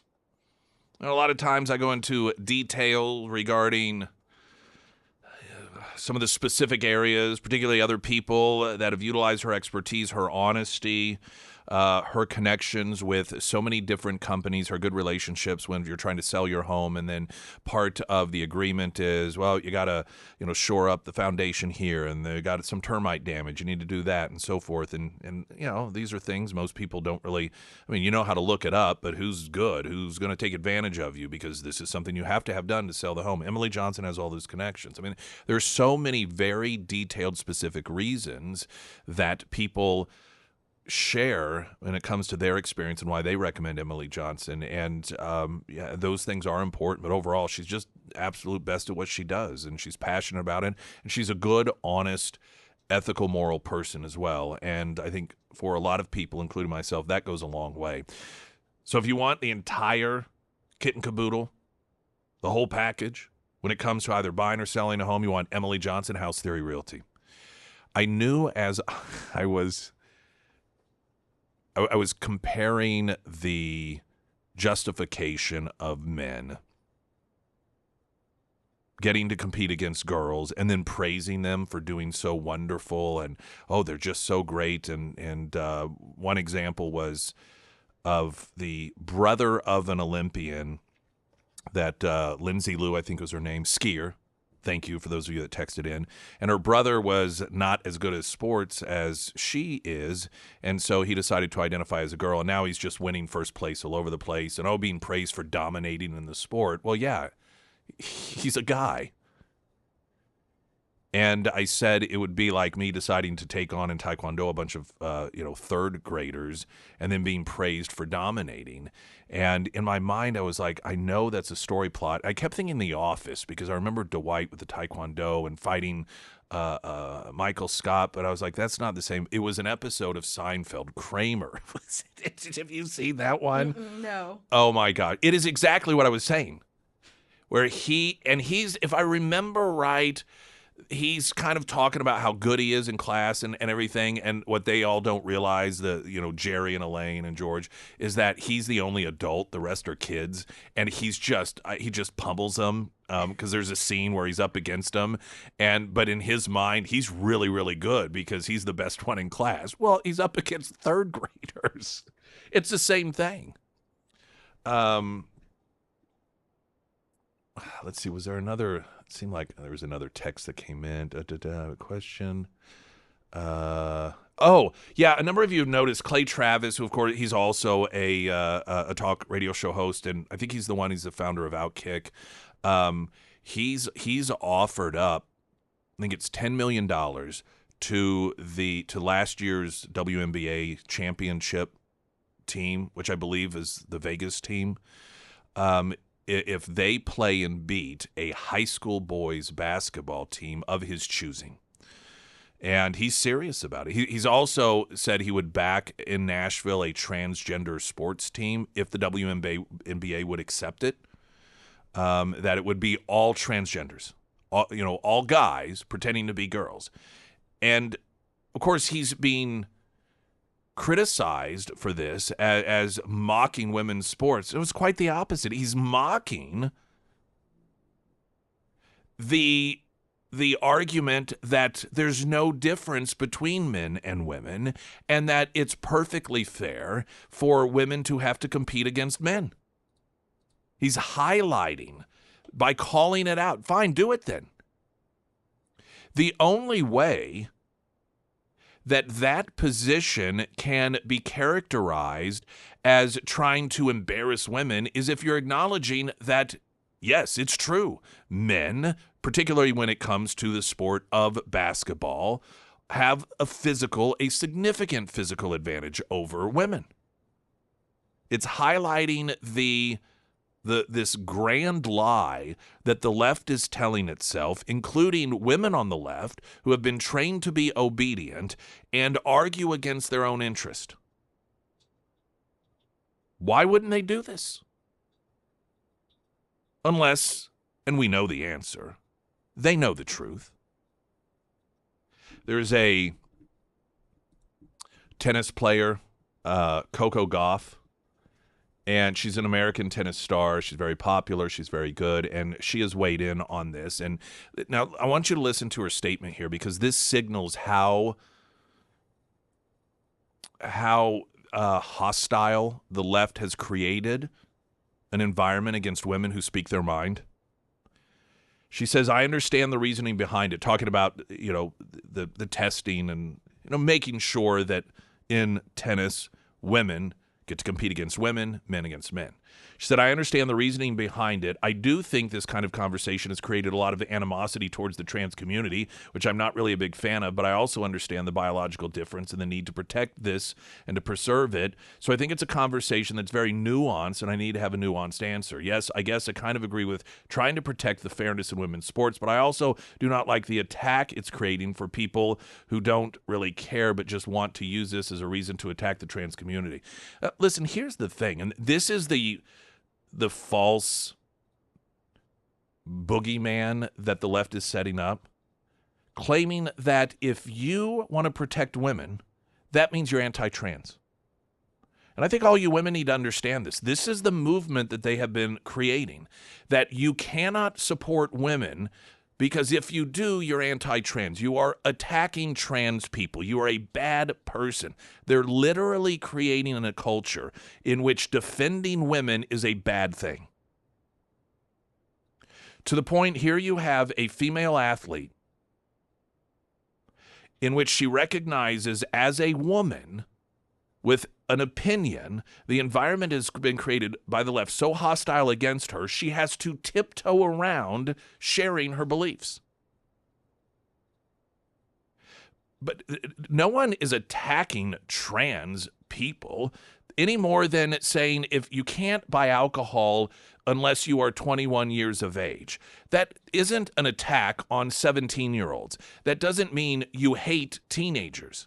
Simply because you recognize that here's a law and you must be 21 years or older. Same thing with movies and, with age limits.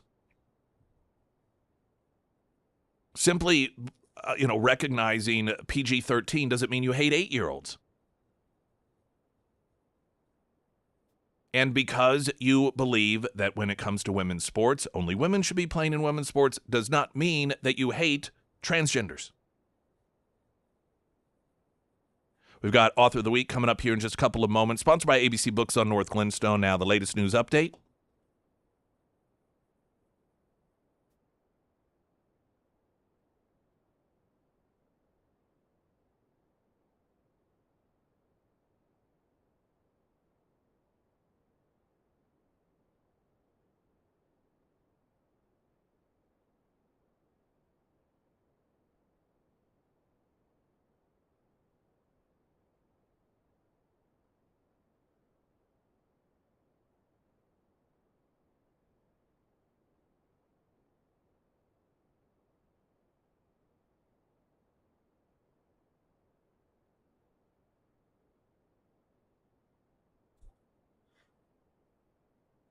And the first alert forecast from Ozarks First, meteorologist Tom Schmidt, sponsored by St. Clair of the Ozarks Home Improvements. Today we'll see a chance for showers in the morning and then partly sunny with a high near 94. Heat index values as high as 100. Tonight we'll see a 40% chance of showers and thunderstorms, otherwise mostly cloudy with a low around 72. For your Friday, a chance for showers throughout the afternoon, otherwise mostly sunny with a high near 90 and heat index values as high as 97. And taking a look at Saturday, sunny skies with a high near 94.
Talk 1041, I'm Nick Reed, and Thursday means Author of the Week. Sponsored by ABC Books on North Glenstone. Our author today, John Leake, best-selling author, investigative journalist, filmmaker, with a work in medical history, forensic science, public policy, true crime. The book is Mind Viruses, America's Irrational Obsessions.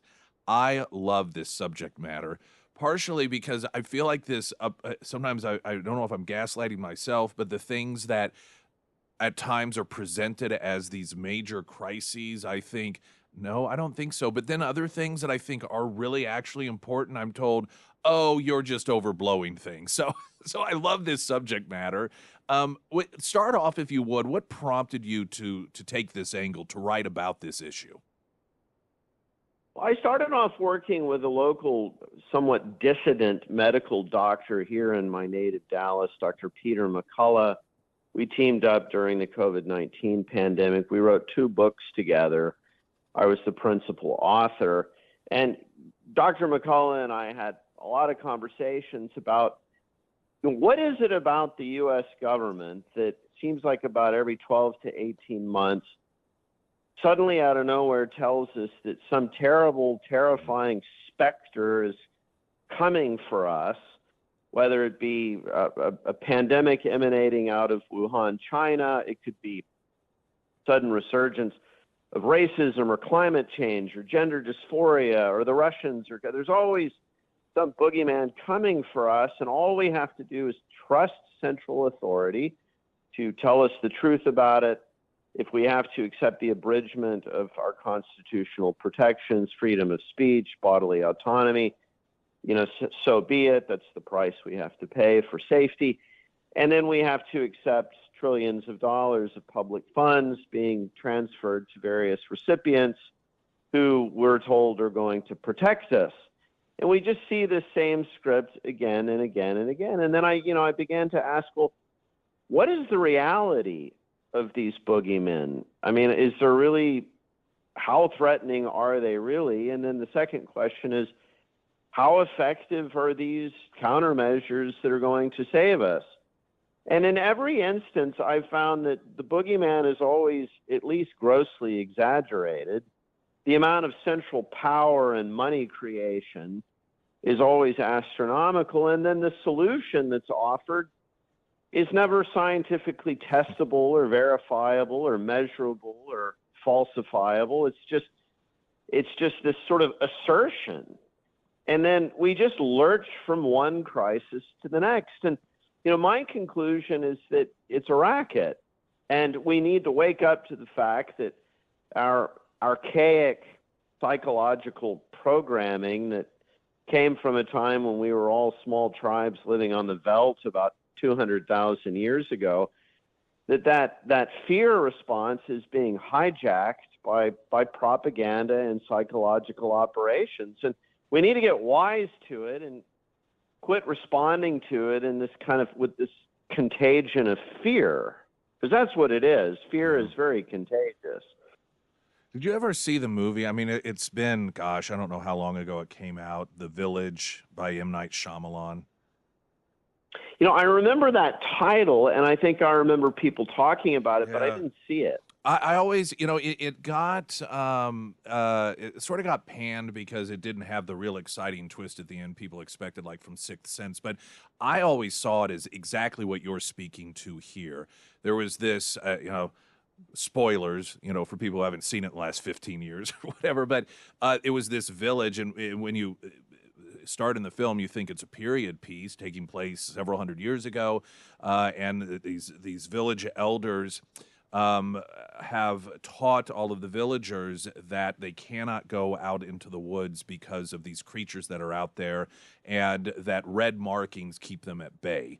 And every so often, the creatures would show up and they would kill animals. And what you would learn is actually the entire concept was from some professor and others that had gone through these traumatic experiences in life because of evil. And they decided to try to build this perfect society in which no outside sin or evil would affect the people in the village. And so generations later, they kept people in compliance by scaring them, by telling them there are these evil creatures out there that will attack you if you go beyond the village line.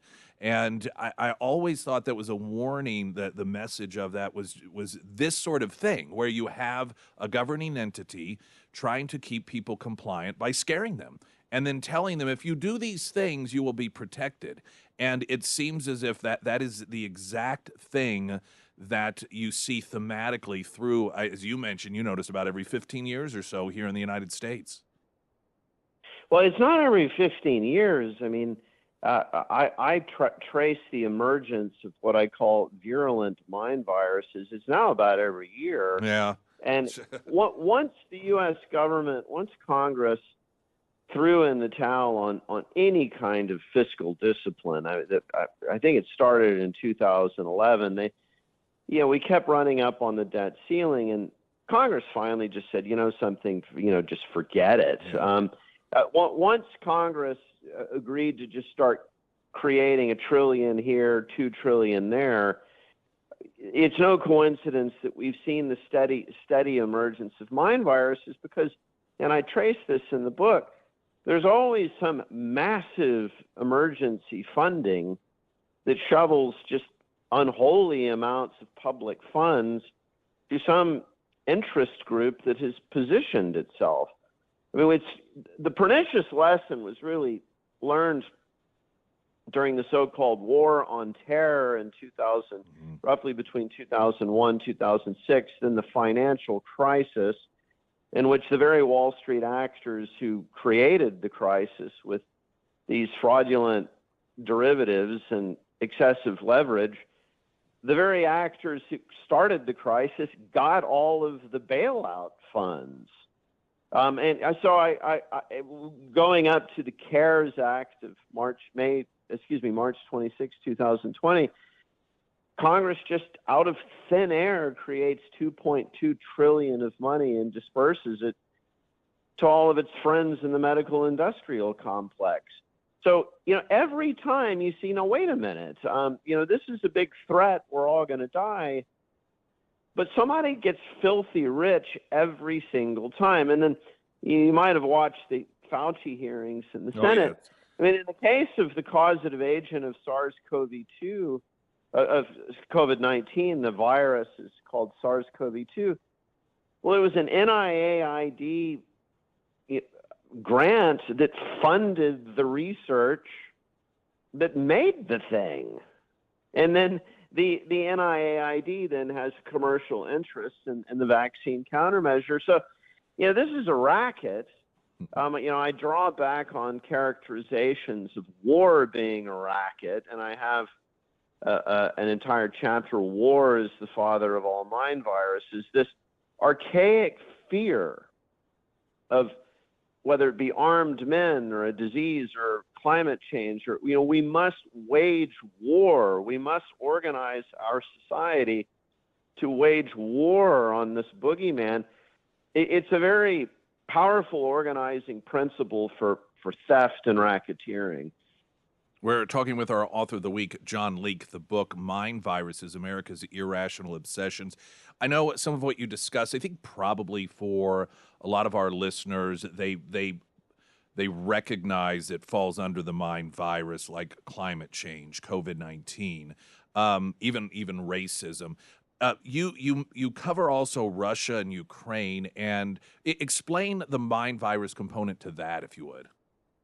Well, so, we won the Cold War. The Soviet Union threw in the towel in 1989. This is documented in the National Archives. Gorbachev told James Baker, who was the Secretary of State of H.W. Bush, we'll pull back to the old frontier. We'll let all of these, East Bloc countries, have their autonomy. We'll let Germany reunify. But Gorbachev asked Baker, and Baker told him, don't use it to then put your boot on our neck. So I don't want you to expand NATO. And Baker famously said, not a single inch east. Well, The problem with that arrangement is, that was good for us. It was good for the poor Russian people. But the problem is our military-industrial complex and its bloated defense budget, they need that Russian boogeyman. They need to keep it alive. So, NATO did expand. And for years, you can track this. Vladimir Putin said at the Bucharest NATO summit in 2008, please don't expand NATO any further east. It makes us very nervous.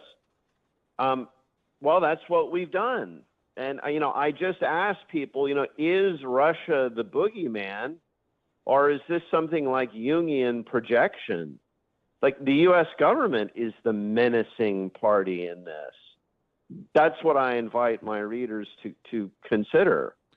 And so Russia, this using Russia as the boogeyman, whether it be stealing elections or hacking the DNC server or whatever the Russian boogeyman may be, I invite my readers to consider the extensive evidence that this is just another one of these fabricated boogeymen. I mean, Russia has its own interests, just as the United States do. But, I kind of put the icing on the cake with this one.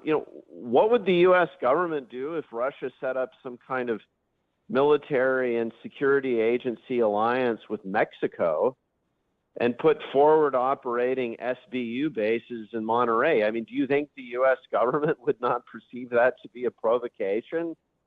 And then I hearken back to the Cuban Missile Crisis. I mean, the Kennedy administration freaked out when the Russians put a missile base in Cuba. Well, that's what we're doing. That's what we've done with Ukraine. And it's not 1,000 miles from Washington. It's like on that northeast section of Ukraine, it's about 300 miles from Moscow. So, who's the boogeyman in this?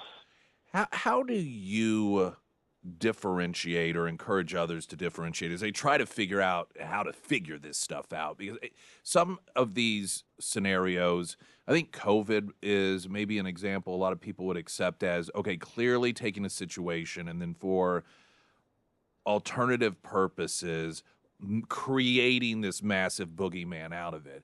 But then I think sometimes there are issues that maybe it is a problem that needs to be addressed, but they go way overboard with it in order to, it's like they got to really, really convince us. And so they turn it into something bigger than it is or something that it's not. And then sometimes we can realize that. And so then we think it isn't an issue when maybe it actually is an issue, but not that big of an issue. Does that make sense? The way that I described it? Well, it makes perfect sense. And I mean, look, humans are mortal. We're vulnerable. The world has a lot of problems. Think of the way a grown-up man runs his household. It's not that there aren't problems. I mean, children can get sick.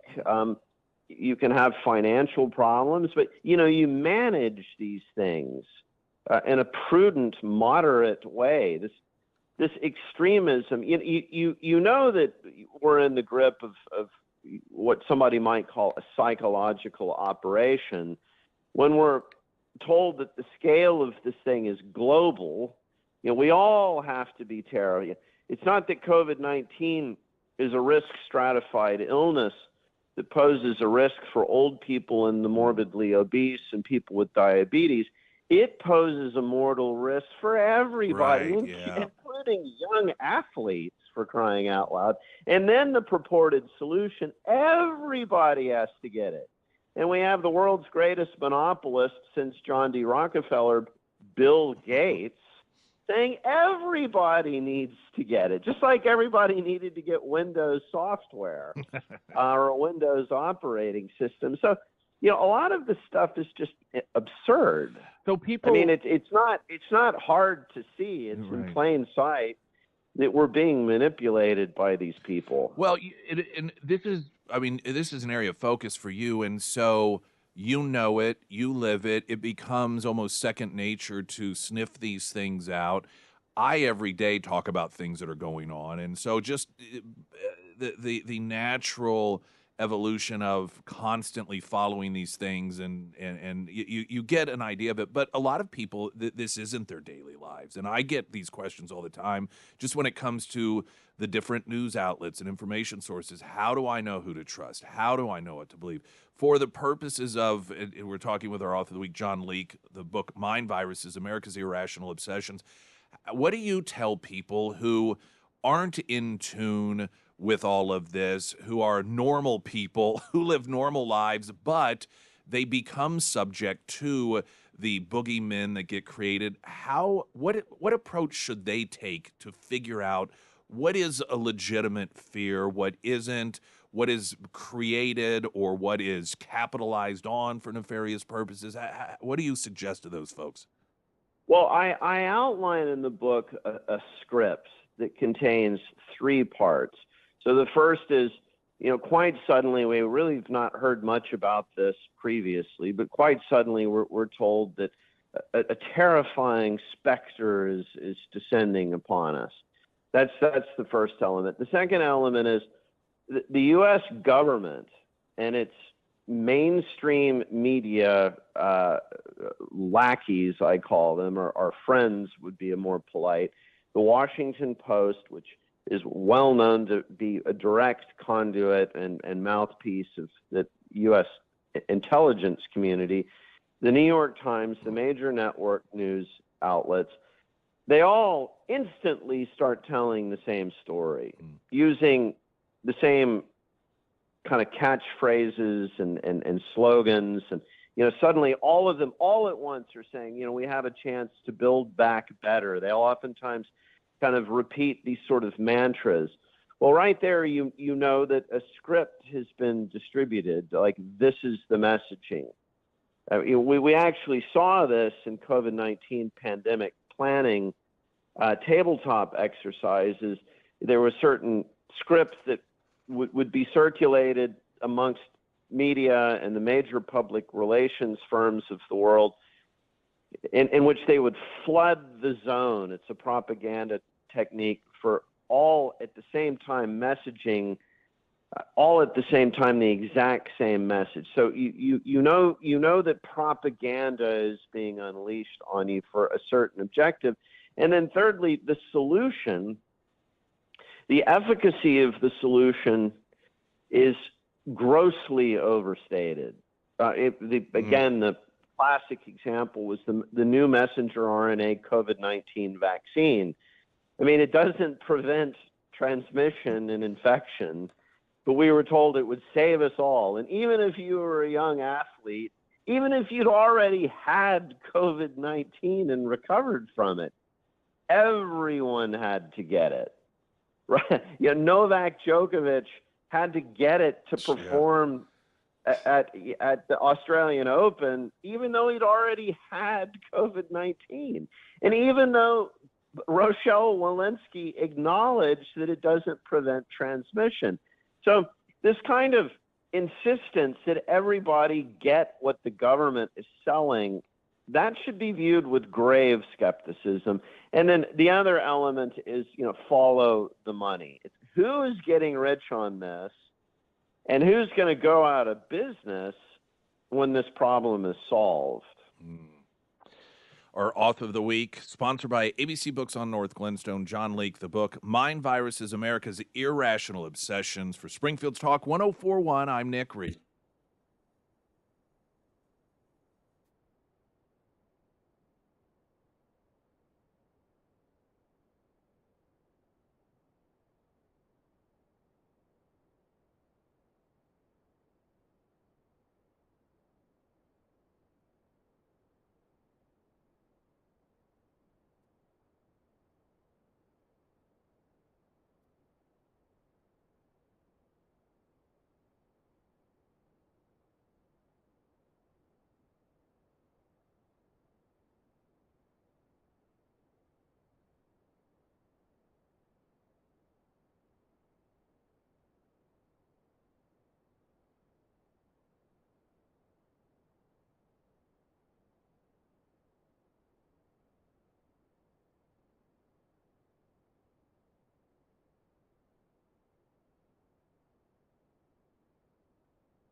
Springfield's Talk 1041, the first alert forecast from Ozarks First meteorologist Tom Schmidt, sponsored by J&S Automotive. Today we'll see a chance for showers in the morning and then partly sunny with a high near 94, heat index values as high as 100. Tonight, a 40% chance of showers, otherwise mostly cloudy with a low around 72.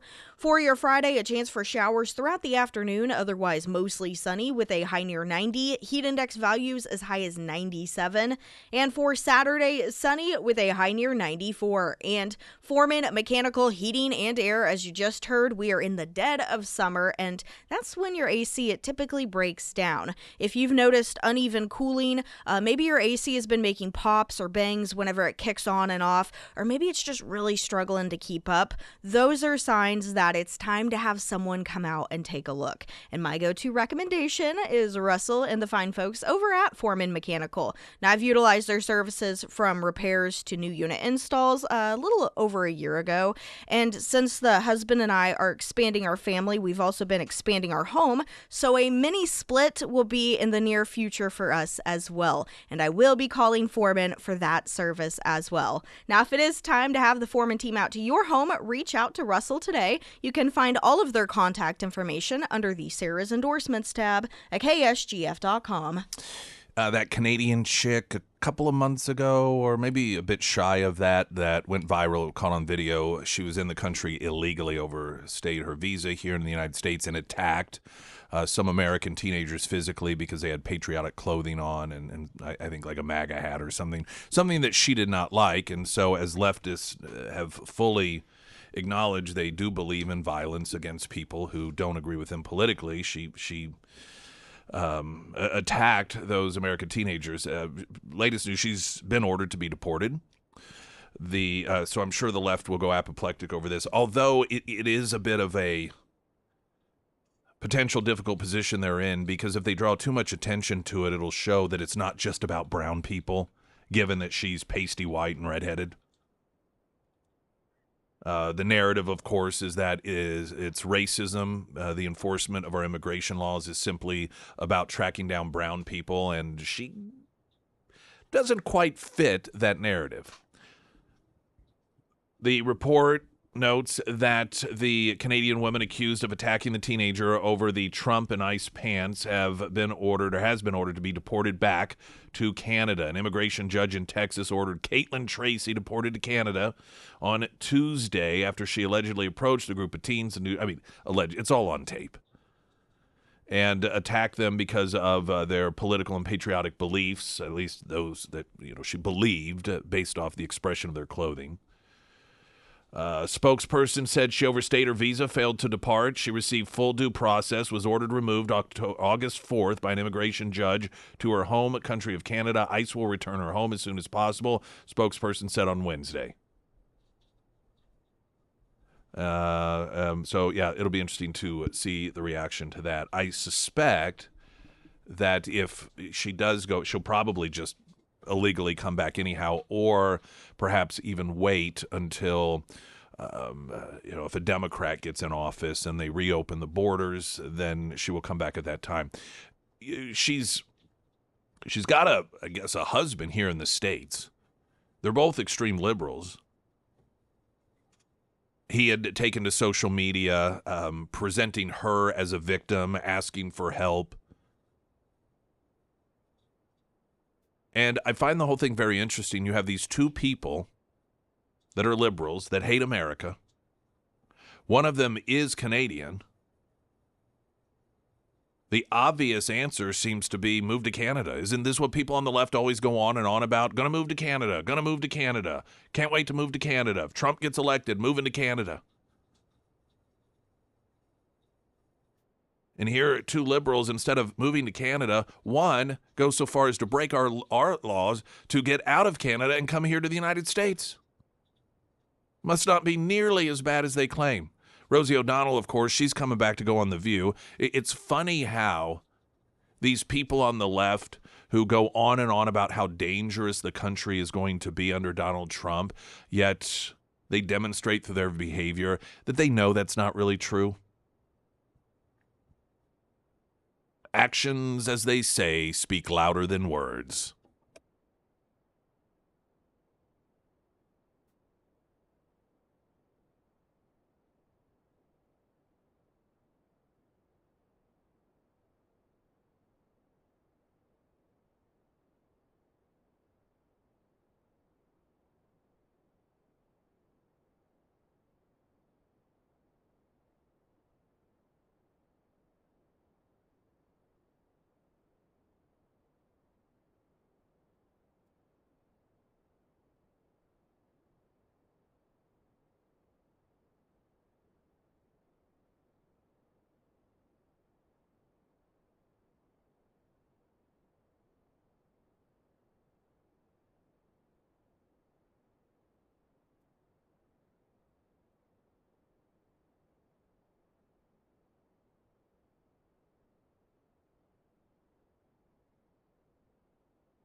Sarah Myers. Thank you. The Pyramid Roofing Company. Now, the supply shortage is still very much a thing, but it's finally getting a little better. But another issue that is now popping up is that things are starting to get missed during adjuster meetings, and that can cause a delay. And that's why it's very important to have your contractor there during the adjuster meeting. It's, just an extra set of eyes, and they know what to look for. Now, the Pyramid team, they make that adjuster meeting a priority whenever you hire them, and they also work with you through that insurance process every step of the way. Now, if it is time to have the Pyramid Roofing Company team out to your home or to your business, reach out to Josh, schedule that free roof inspection today, and of course, you can find all of the contact information for the Pyramid Roofing Company under the Sarah's Endorsements tab at KSGF.com. KY3 has a story. After Amendment 5 defeat, Missouri Governor Kehoe vows to keep looking for ways to cut taxes. Now, my hope is that he will be as dedicated to this effort to find ways to cut taxes as he was while lieutenant governor lobbying around the state for the gas tax increase, because he put a lot of time and effort into that. Now, my concern is that this is lip service, that, we're going to keep moving forward. And I genuinely hope I am wrong. I'm not saying that in order to try to prove some point. I really do. As a taxpayer who is one of the, in the minority of carrying the heavy load of paying income taxes, I would really like to see this occur. As you know, the vast majority, over 80% of Missourians, voted against the alteration of our tax system away from the income tax. And they talk with the Missouri Realtors and as an organization, and how they spent millions of dollars in order to. So sort of a weird thing to admit. So who is this person they talked with? Scott Charton, spokesperson for Missouri Realtors, and he said, quote, "The Missouri Realtors have spent millions." And people responded with more than 80% of the vote, saying that we want to protect the sales tax service ban. Usually organizations don't sort of lead with that, like, hey, we spent millions and millions of dollars on this, but nonetheless, these are the same people that supposedly endorsed Jeremy Dean, and then because he had a big, he's the Democrat here locally in Springfield that is a favorite amongst Democrats because he has demonstrated abusive behavior towards women, specifically a colleague that he sent sexually violent, offensive texts to and had to go through sexual harassment training, and there is essentially a restraining order that says he has to keep within a certain distance of that female colleague. So, of course, he was embraced by Democrats to run again for re-election. And he made a big announcement, very detailed, several paragraphs long, about Missouri Realtors endorsing him. And then, of course, if you missed those segments a few weeks ago when I talked about this, I reached out to them shocked, though perhaps I shouldn't have been. I don't know, that they would endorse someone that had, particularly with the Graham Plattner stuff and the Swalwell stuff, and just increasingly behavior from elected or wanted to be elected Democrats running for office, and their abusive behavior and attitude towards women. And they responded back saying, oh, no, we don't endorse anyone. And then I looked, and he had changed his posting. So they had reached out to him, and why he thought they endorsed him, I don't know. There were no answers. Of course, the media didn't look into this for reasons I'm sure we know why. Some of it could have been because he is a Democrat, and some of it could have been all of the advertising dollars that Missouri Realtors, the, quote, millions of dollars that they said they were spending, spreading around. It's oftentimes, and I understand this, human nature, if you're getting a lot of money from a certain organization, you don't necessarily want to write any sort of article or do any sort of stories that might cast them a negative light. Anyhow, This isn't the point of the conversation. It just kind of popped in my mind, given that they were quoted in this story. So they note that Republican Mike Kehoe issued a statement Tuesday night acknowledging the defeat, but said he would continue looking for other options to cut taxes. As long as I'm in office, I'm going to look for ways to make the burden of government less on Missouri families and let them keep more of their own money. Now, maybe I'm nitpicking, but I want a little more than just looking for ways. How about finding ways? Now, I have a bold suggestion that will never happen, but this is what I would do. Republicans control everything. They don't need it to go to a vote to simply eliminate the income tax. Just eliminate. Just do away with it. Just cut it completely. Gone. And then when people pitch a fit because, well, what are we going to do with all that lost revenue? Say, you had a choice. This would be particularly for people on the left. We offered that up. Our constitutional amendment was going to cut the income tax, but make sure that the revenue stayed equal. But you said we don't want that. So we're just going to move forward with the other option, and that's to eliminate the state income tax without the provision of making sure that the revenue stays on pace. Again, not going to happen with the current Republican Party in the state of Missouri, but that's what seems to me to be the next logical step if you really are a party that is serious about eliminating the state income tax.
Krista Hammonds posted the following review, Hunter Hardscapes and Outdoor. We had all of our landscaping replaced several months ago. I talk about the hardscaping we had done.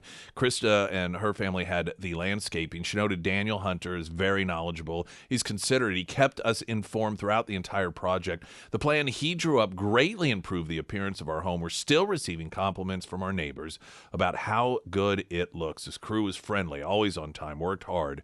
Hunter Hardscapes and Outdoor is one of the most professional-run businesses we have ever used. We highly recommend the business, as do I, for those same reasons. Again, though, hardscaping for us, having that outdoor patio area for our family and friends to spend outdoors. But landscaping, lighting, water drainage issues, they handle it all. You can find before and after pics and other services, including maintenance, at hunterhardscapes.com, also under Nick's endorsements at KSGF.com.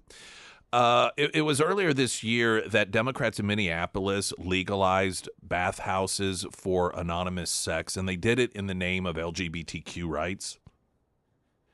Now, according to the New York Post, New York lawmakers want to bring back sex-fueled bathhouses, all in the name of LGBTQ support. Now, listen, I know everyone's different. But what does it tell you about what the left thinks when it comes to helping the LGBT community? Their go-to is to legalize businesses that allow people to have random sex with other people. That's what they think about you, and that's what they think you are. When it comes to helping and assisting your community, that is their go-to. Glenn Beck's coming up next. See you tomorrow. I'm Nick Reed.